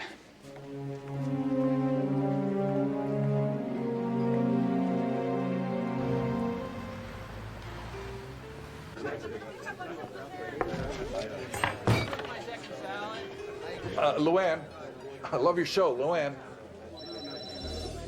Hey, Barbara, congratulations on the LA Critics Award. Barbara. Excuse me, I'm looking for Mr. Jackson Burley. Mark. Mark, over here. A little trouble spotting you. Yeah, no kidding. Even Jessica Fletcher couldn't spot me over here. Listen, pull up a chair if you can find room. May I? Mr. Burley, you look a little uncomfortable. Maybe we ought to get another table. Doc, I'm lucky to have this table. I'm Carne Morte in this town. Carne Morte? Dead meat. Ah. Well, they can't blame you for anything. You didn't kill that man intentionally. Well, that doesn't matter. Nobody cares if you kill an actor. But killing your own TV series, not a good career move. You have dozens of hits to your credit. Surely that must be worth... The lint in your shorts. In this town, past glory's deader than Betamax. And I hope this lunch is on you because my platinum card's a little tarnished. Ah. Well, I would appreciate it if you answer a few questions. Well, this bear don't mind dancing for his meat. What do you want to know? Who do you think would kill to get Dr. Danger off the air? Anybody who hates me. Any names come to mind? You close your eyes, you pick up your fork, and you throw it. Anybody you hit is on the list. Except maybe him. Friend of yours? Right now, anybody with a series is a friend of mine. Oh, who is he exactly? Oh, it's Jerry Lane. Sorry, he's my wife. Oh, yeah, I recognize him. He's the one with the dress. You know, I gave that guy his first job in TV. The third serial rapist on the season finale of Frank and Cop. Hey, Jer. Jer. Hey, babe. How you doing, babe? I'm looking so tacky in a red valet coat. Who was the best hitting with, Lane? Ah, that's a point man for GBS. His name is Garth Zand. Allied Bottling brought him in to back up Tanya Simone. Can you believe it? Last week, that guy was in Newark counting bottle caps. And this week, he's in Laguerre breaking bread. Sometimes I just hate this business. You know, before he's my wife, I starred in a TV movie, The Seventh Sense. I must have missed it. I'm sorry. Oh. I played a psychic. I really got into it. Lived the role. I swear I could see into the future by the time we wrapped. What do you see now? You trying to talk me into breaking my contract with He's My Wife and going to work at GBS. That is amazing. Truly. Do you always pick up on the talents of the characters you play? I look great in a dress. But I am not about to walk away from a hit show. Now, you may not understand this, coming from Bottling, but there is no faster way to get this town to turn against you. Something you should understand here, Jerry. You see, I am not trying to talk you into quitting He's My Wife. You're not? Oh. No, I would never ask you to do that. You see, we at GBS would prefer if you would quit television altogether. Yeah, otherwise you might have to stop broadcasting on Thursday night, eh? Yeah, so to save your network, all you're asking me to do is to give up the fame, the money, the power. The barely legal girls. Whoa, whoa, whoa, whoa, whoa, whoa, whoa, whoa. You are stuttering, Jerry. But then I guess that's what comes from working all day and partying all night. Who were you with last night, Jerry? Was it Joan the brunette? Or was it that blonde, Ellen? Or the redhead? What's the little redhead's name? Ramona? No, she's a beautiful girl. And smart. You see, they're all smart girls, Jerry. You know them? Sure. They all work for Allied Bottling. Special executive secretaries. You should take a peek at their resumes, but then again, I guess that you already have. You set me up. You know, I always felt that I had some psychic abilities myself. For instance, you know what I see right now? I see you and your wife enjoying a very happy retirement.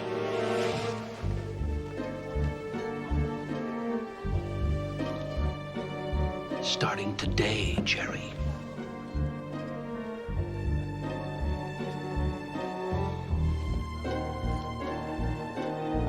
Looks like your friend Jerry Lane just got some bad news. Yeah, his series picked up a 25 share instead of its normal 30.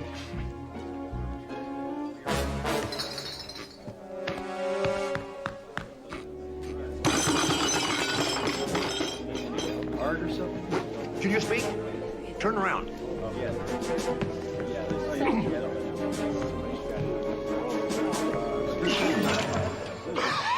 Jerry, baby. Listen, UBC, I hear they're looking for a spin-off, and I got just the show, Jerry. She's my husband. Think about this. She's my husband, Jerry. Get lost, Burley. She's my husband. It's a good idea, Jerry. She's my husband. Think about it. It's good. Mr. Lane seems to have something serious on his mind. Well, that'll be the first time. Lane, ankle skein, web scrambles. You want to translate for him? That means that Jerry Lane just quit He's My Wife and UBC is in a panic. You know, I just saw him yesterday. He seemed disturbed. Well, not disturbed enough to trade in his wig and frock for a career in feature films. No one at UBC can be pleased that Lane has abandoned the #1 show in prime time, the linchpin to the network's Thursday night lineup. Well, bad news for UBC, good news for everybody else. What? Well, He's My Wife gave UBC a chance to own Thursday nights. Now that that's gone, the night's up for grabs. If that's right. Here we go. Jesse's right. That's why Derek Shaw was murdered and why the gun was switched on Dr. Danger. See, I'm right. What exactly am I right about? Somebody wants Thursday night badly enough to kill for it.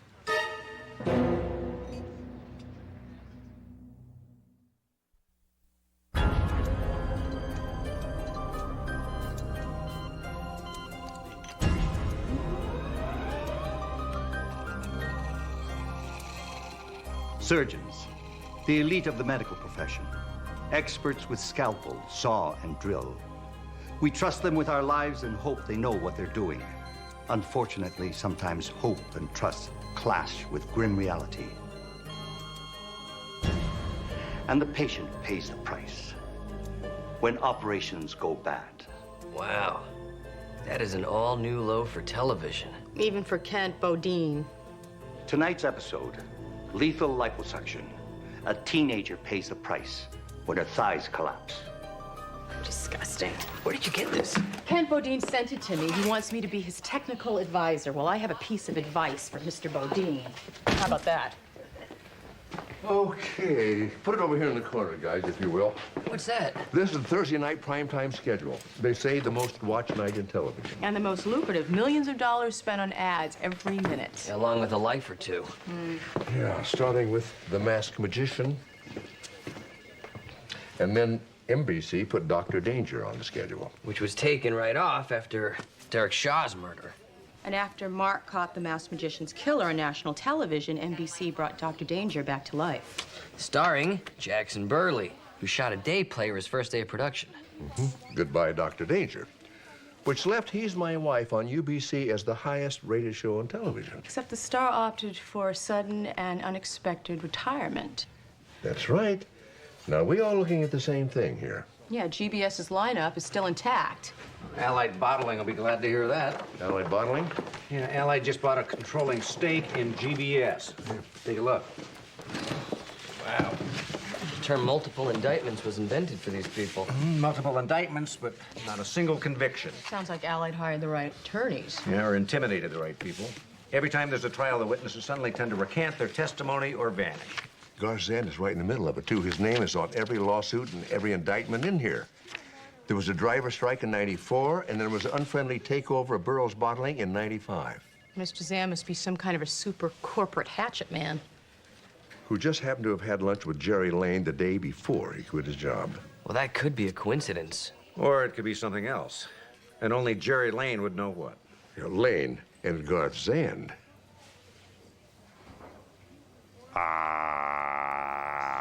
One more ah to do it. All right. Prognosis? Very good. You'd never know a tomato went down the wrong way. You had me come all the way down here just for a couple of ahs? Well, I wanted to make sure you were all right. Hey, you're good, Dr. Sloan. You're real good. Well, I've been doing this a long time. No, I'm talking about the Concerned Physician Act. Yeah, if I still had a show, I'd hire you when the right part came up. If you still had a show, I wouldn't have had to get you down here on such a weak pretense. Ah. Yeah, now we're getting to it. What is this really about, huh? Zand. What did he say to you at lunch yesterday? Quit wearing a dress in prime time or I'll blackmail you into bankruptcy. Oh, come on, don't look so surprised. That is what you wanted to know, isn't it? Why didn't you call the police? Well, his threat just happened to coincide with a major career decision I was about to make anyway. Why work the series grind when you can make 20 million doing just one movie? And that's not including the profit points. Yeah, look, I'm already considering my first project. Casablanca? Rocky? Chinatown? Haven't those been done? Not with me. Hey, why take a risk doing something new when you can do something that's already been done? What about Zan? Oh, he's in television. Tuh. I'm in the movies now. He doesn't exist for me anymore. Oh, gonna fly. You know, somebody has to stop Zan before he hurts somebody else. Well, whoever does it, you tell him I'll give him 2 tickets to the premiere of my movie if he pulls it off. Or to his next of kin if he doesn't. Guy's pretty smart for an actor. This is Brooks. Lane just told everything to Dr. Mark Sloan. Oh, is that so? What did he want? No, I'll take care of it myself after lunch. So, where were we? You were about to offer me a deal. Leave Pox and join GBS. Oh, was I? Yep. You told me yourself you were envious of my ratings. Well, they would look good on the GBS schedule. Hey, they'd look great on the GBS schedule. And I'd really like to help you out, but I just don't see how I can't. You haven't heard my offer yet. An order of 10 for when operations go bad. Pox just bought a full season. I'll match it. And I will throw in a guarantee for 2 more series. Yeah, but can you guarantee to get me out of my contract with Pox? Never met a contract that couldn't be broken one way or another. Their lawyers are good. Ours are better. All right.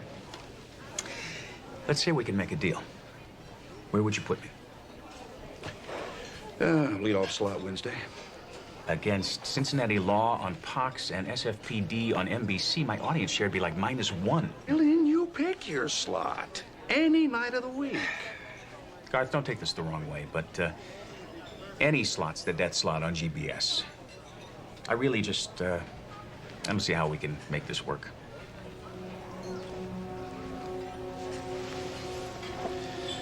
I'm very disappointed, Kent. Well, no hard feelings, right? No, of course not. It's just business, nothing personal. Exactly. And hey, thanks for lunch.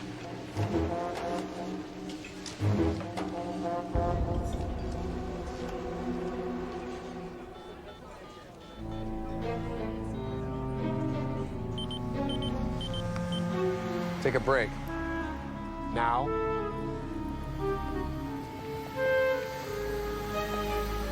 There you go. Hey, you want a nice tip, my friend? Don't bring the car back damaged, okay?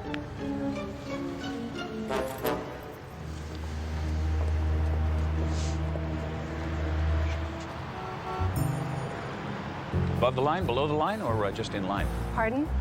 Boy, if you are working anywhere but in front of the camera, you are being wasted. Nice chatting with you.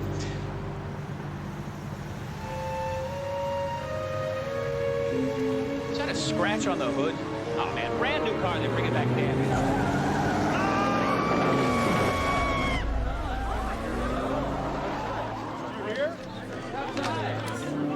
Get inside, call an ambulance.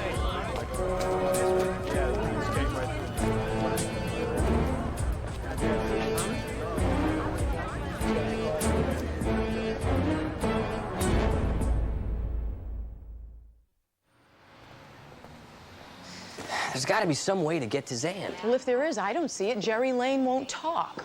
And we can't connect Zan to Derek Shaw's murder. Or the gun that killed the actor on the set of that Dr. Danger. So where does that leave us? Just trying to predict his next move, that's it. Like which actor he's going to blackmail next? Or which show he's going to sabotage. Well, unfortunately, there are 96 primetime shows on the air right now. Okay, gotta go. All right, see ya. 96 shows, that's a lot of potential targets.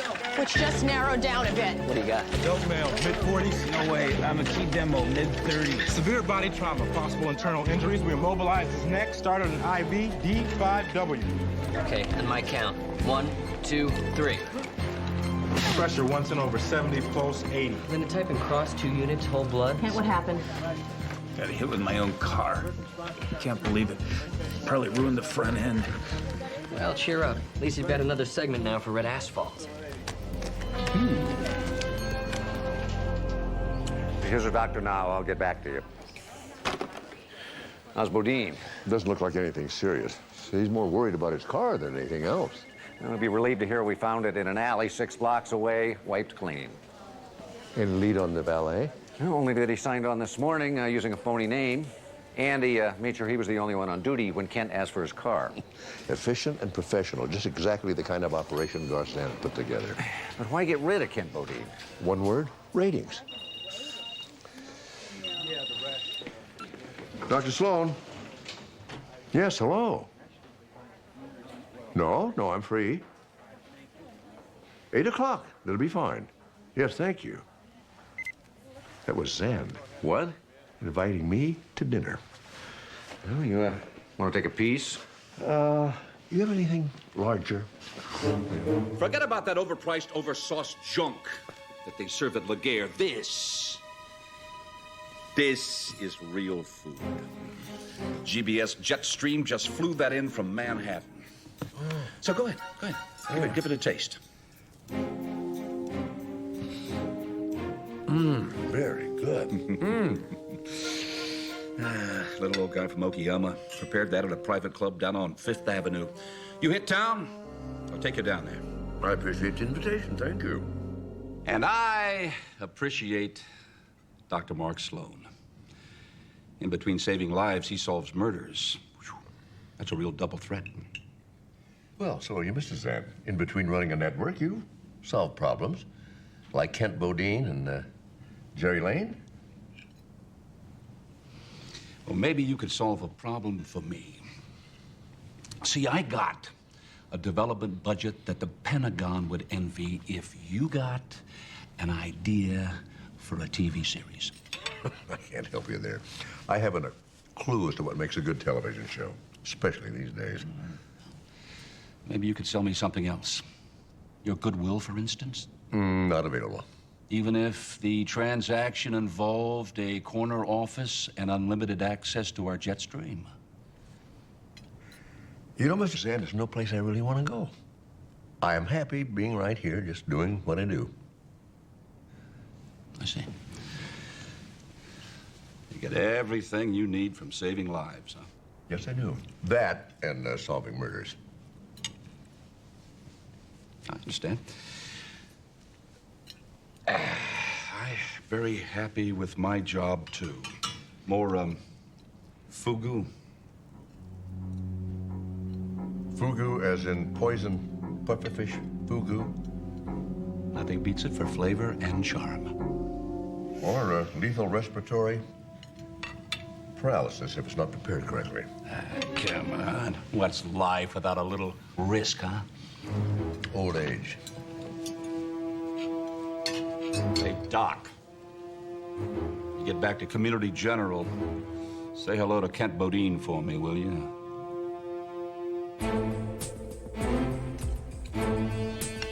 Zand wanted you to jump networks? Yeah, I turned him down.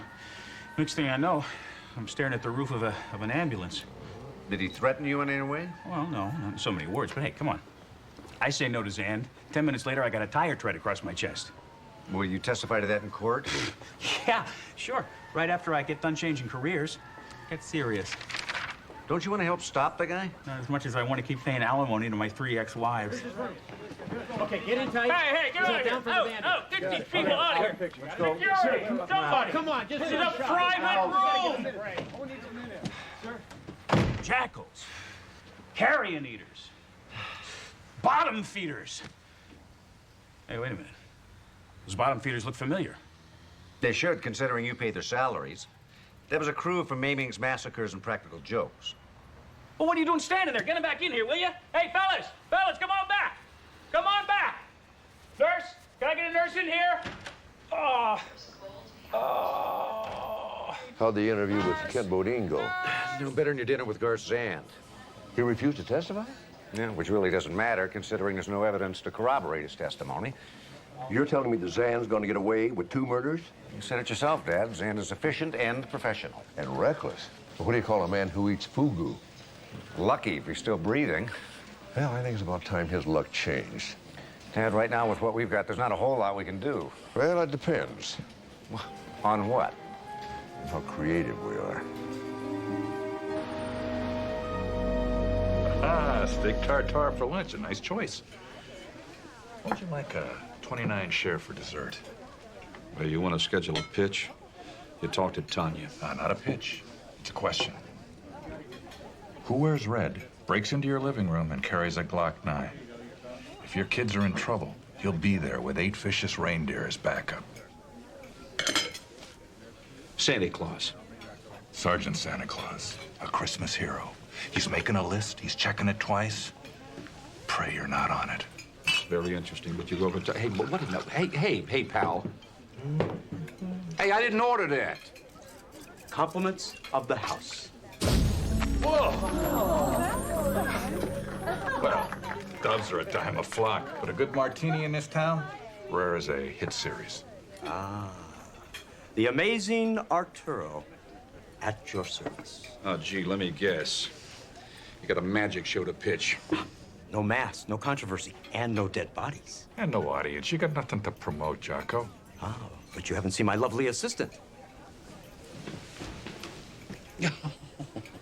Oh, now that is what I call a demographic. Well, all right. The masked magicians already revealed all the good tricks, so what do you got left to show?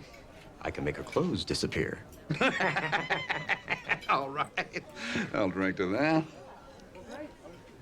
When Allied Bottling took control of GBS, this network's share of the vital 18 to 49 demographic was below a 2.5. Now, it's hovering at a 3.7. And it's risen to a 4.5 on Thursday nights. Sybil Shepherd. Sybil Shepherd is a proven commodity. Her past series have drawn strong in the demographic we're looking for. It is our contention that a new series with Miss Shepherd, positioned at 9 o'clock on a Thursday night, will break us out. Sybil Shepherd is safe and traditional. I don't want safe and traditional. I want dangerous, scary shows. Water cooler shows. The I gotta stop playing with the kids just to watch them shows. Shows that bring nasty letters and scare the sponsor shows. Well, I would rather have scared sponsors than none. This network doesn't have one series in the top 20. Playing it safe is the same as playing it dead. Give me something edgy. Give me something with Howard Stern in it. Give me something that makes them so mad that they have to watch it just to call and complain about it. Garth? Are you all right? Garth? Garth? Garth? Oh. Garth, are you okay, all right? Oh, my goodness. I can believe it. Call 911. Somebody call 911. Garth, are you okay? Can you hear me? All right, come on. Come on now. What's the matter? Can you tell me?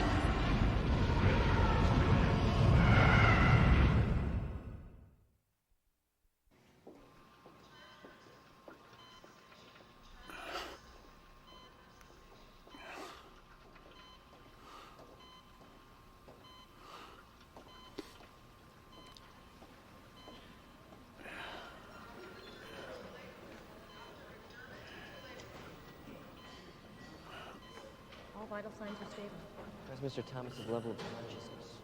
He's responding to pain, but not verbal command. Well, considering he took 90 milligrams of benzodiazepine, it's a miracle he's responding to anything. You know, until his liver detoxifies, all we can do is monitor his progress.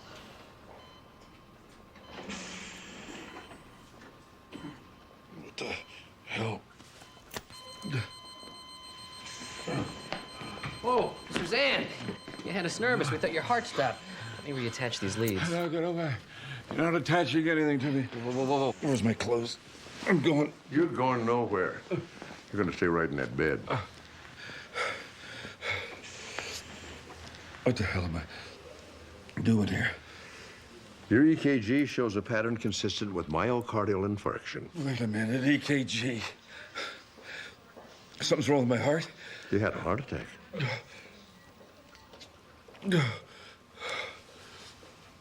Bad? Not so bad, what? It's not good, but it's not too bad. There's no sign of arrhythmia or any obvious discomfort. In English. Your heart's beating normal and you don't hurt, so you're out of the woods for now. For now? What do you mean for now? If you want to avoid another heart attack, you'll take it easy and get some rest. Oh, how much rest? Well, we're talking about a week in bed and several weeks of restricted activity, diet, and exercise. Oh, come on, Doc. I can't afford that much time away from my job. After what happened today, I'd kind of doubt you have a job to go back to. More likely you're going to jail. Unless you got the right answers to some very tough questions about blackmail, extortion, and murder. But right now's not the time to ask him. I was just getting to the good part. Well, unfortunately, we have to wait till he's out of recovery. Get well soon.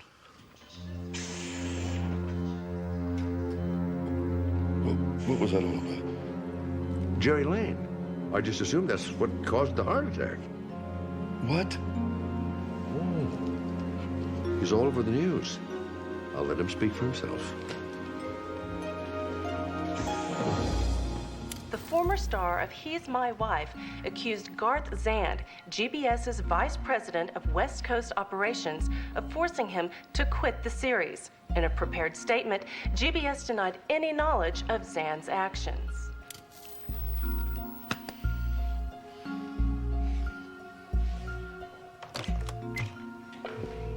Nurses station, do you require assistance? Yeah, give me an outside line. 555-7674. Executive offices, GBS. Here's a Garth Zand. Give me Reese's office, extension 212. Just a moment. Mr. Reese is not available. Would you like to leave a message? Give me Tanya Simone, extension 9. Miss Simone is not available. Would you like... How do you know she's not available? You didn't even try her off.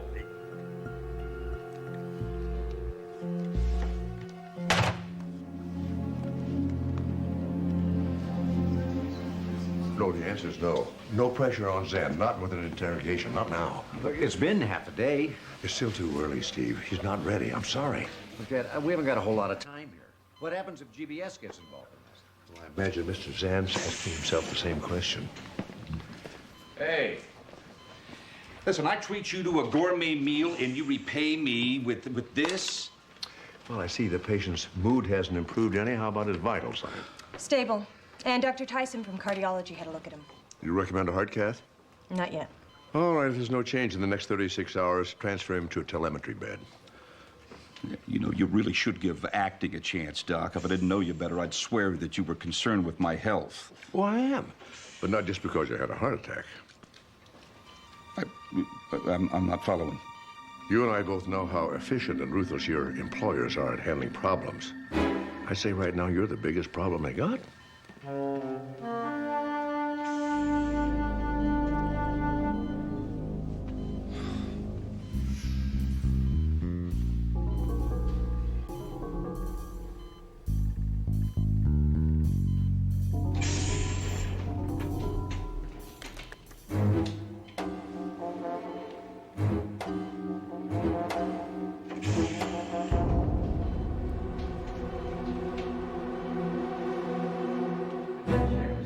X-rays. It's acute tubular necrosis, confirmed. Place him on a sodium bicarbonate drip and update me on his condition every half hour. Oh, and Ann, can you look in on Thomas when you get a chance? Ann, give me a hand in here. Sure, if you'll help me with Thomas. Here, you got a deal.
Defib, 100 joules. Clear. Clear. Flatline. 200 joules. 200 joules. Discharge. Clear. Clear. Nothing. Flatline. You wanted to see me? I'm in the mood to answer questions. Why the sudden change in attitude? Ask him. And I arranged for a valet of my own to be outside, and I hired him to run over Bodine. And that's everything. Except corroborating evidence. Well, you got what? You got an hour's worth of confession on tape and you want more? Mm-hmm. Something to help us nail Allied besides your word. Come on, I'm a sick man here.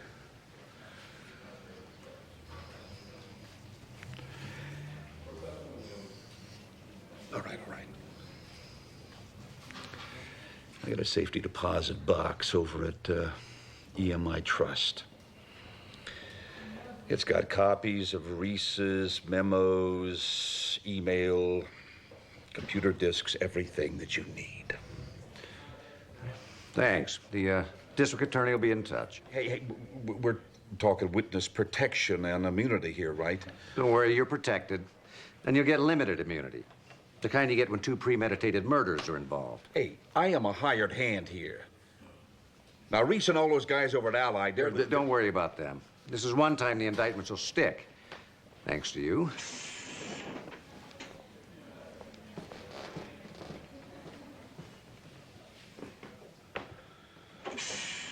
Yeah, you're welcome.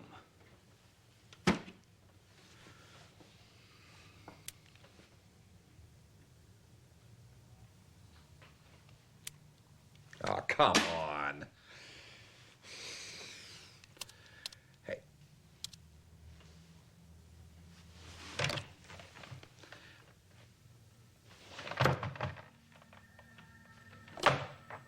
Hey! Hey, nurse! Hey, come on. Hey, come on. Everything's not working in here. Hey! Nurse!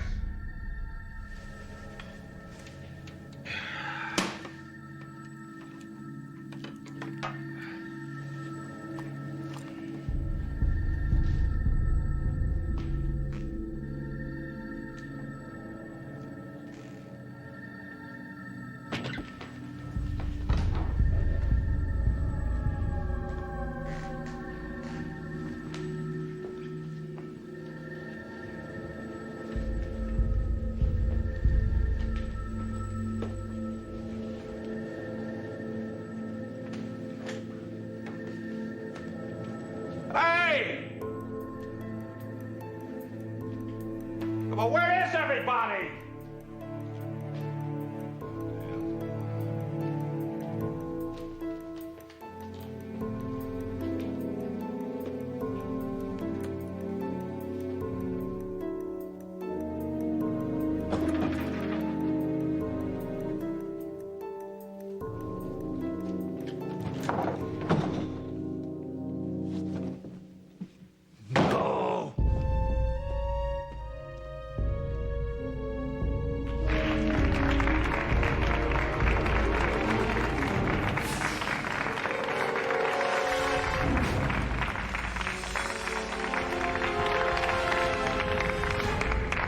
Glad to see you looking so well, Mr. Zand.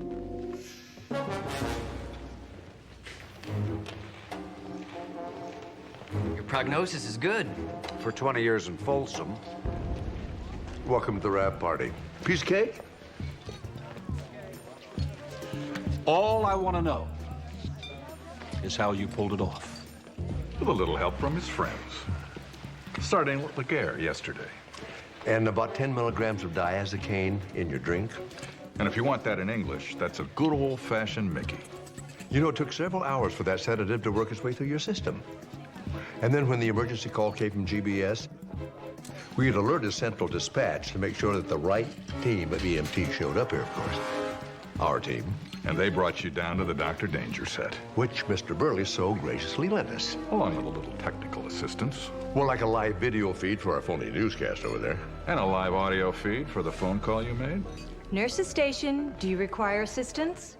Executive offices, GBS.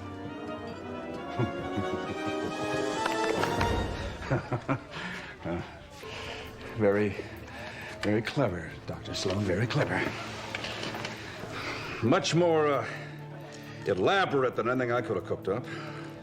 How did you come up with that? Television. Television? Yeah. I always loved Mission Impossible. I never missed an episode of that show. Oh. Hey, did you see the one where the bad guy's lawyers get him off because of entrapment? Yeah, but I wouldn't read too much about the trial. I'd be a little more concerned about what your employers might do to you if and when they see your performance. Good point. You got me. I know.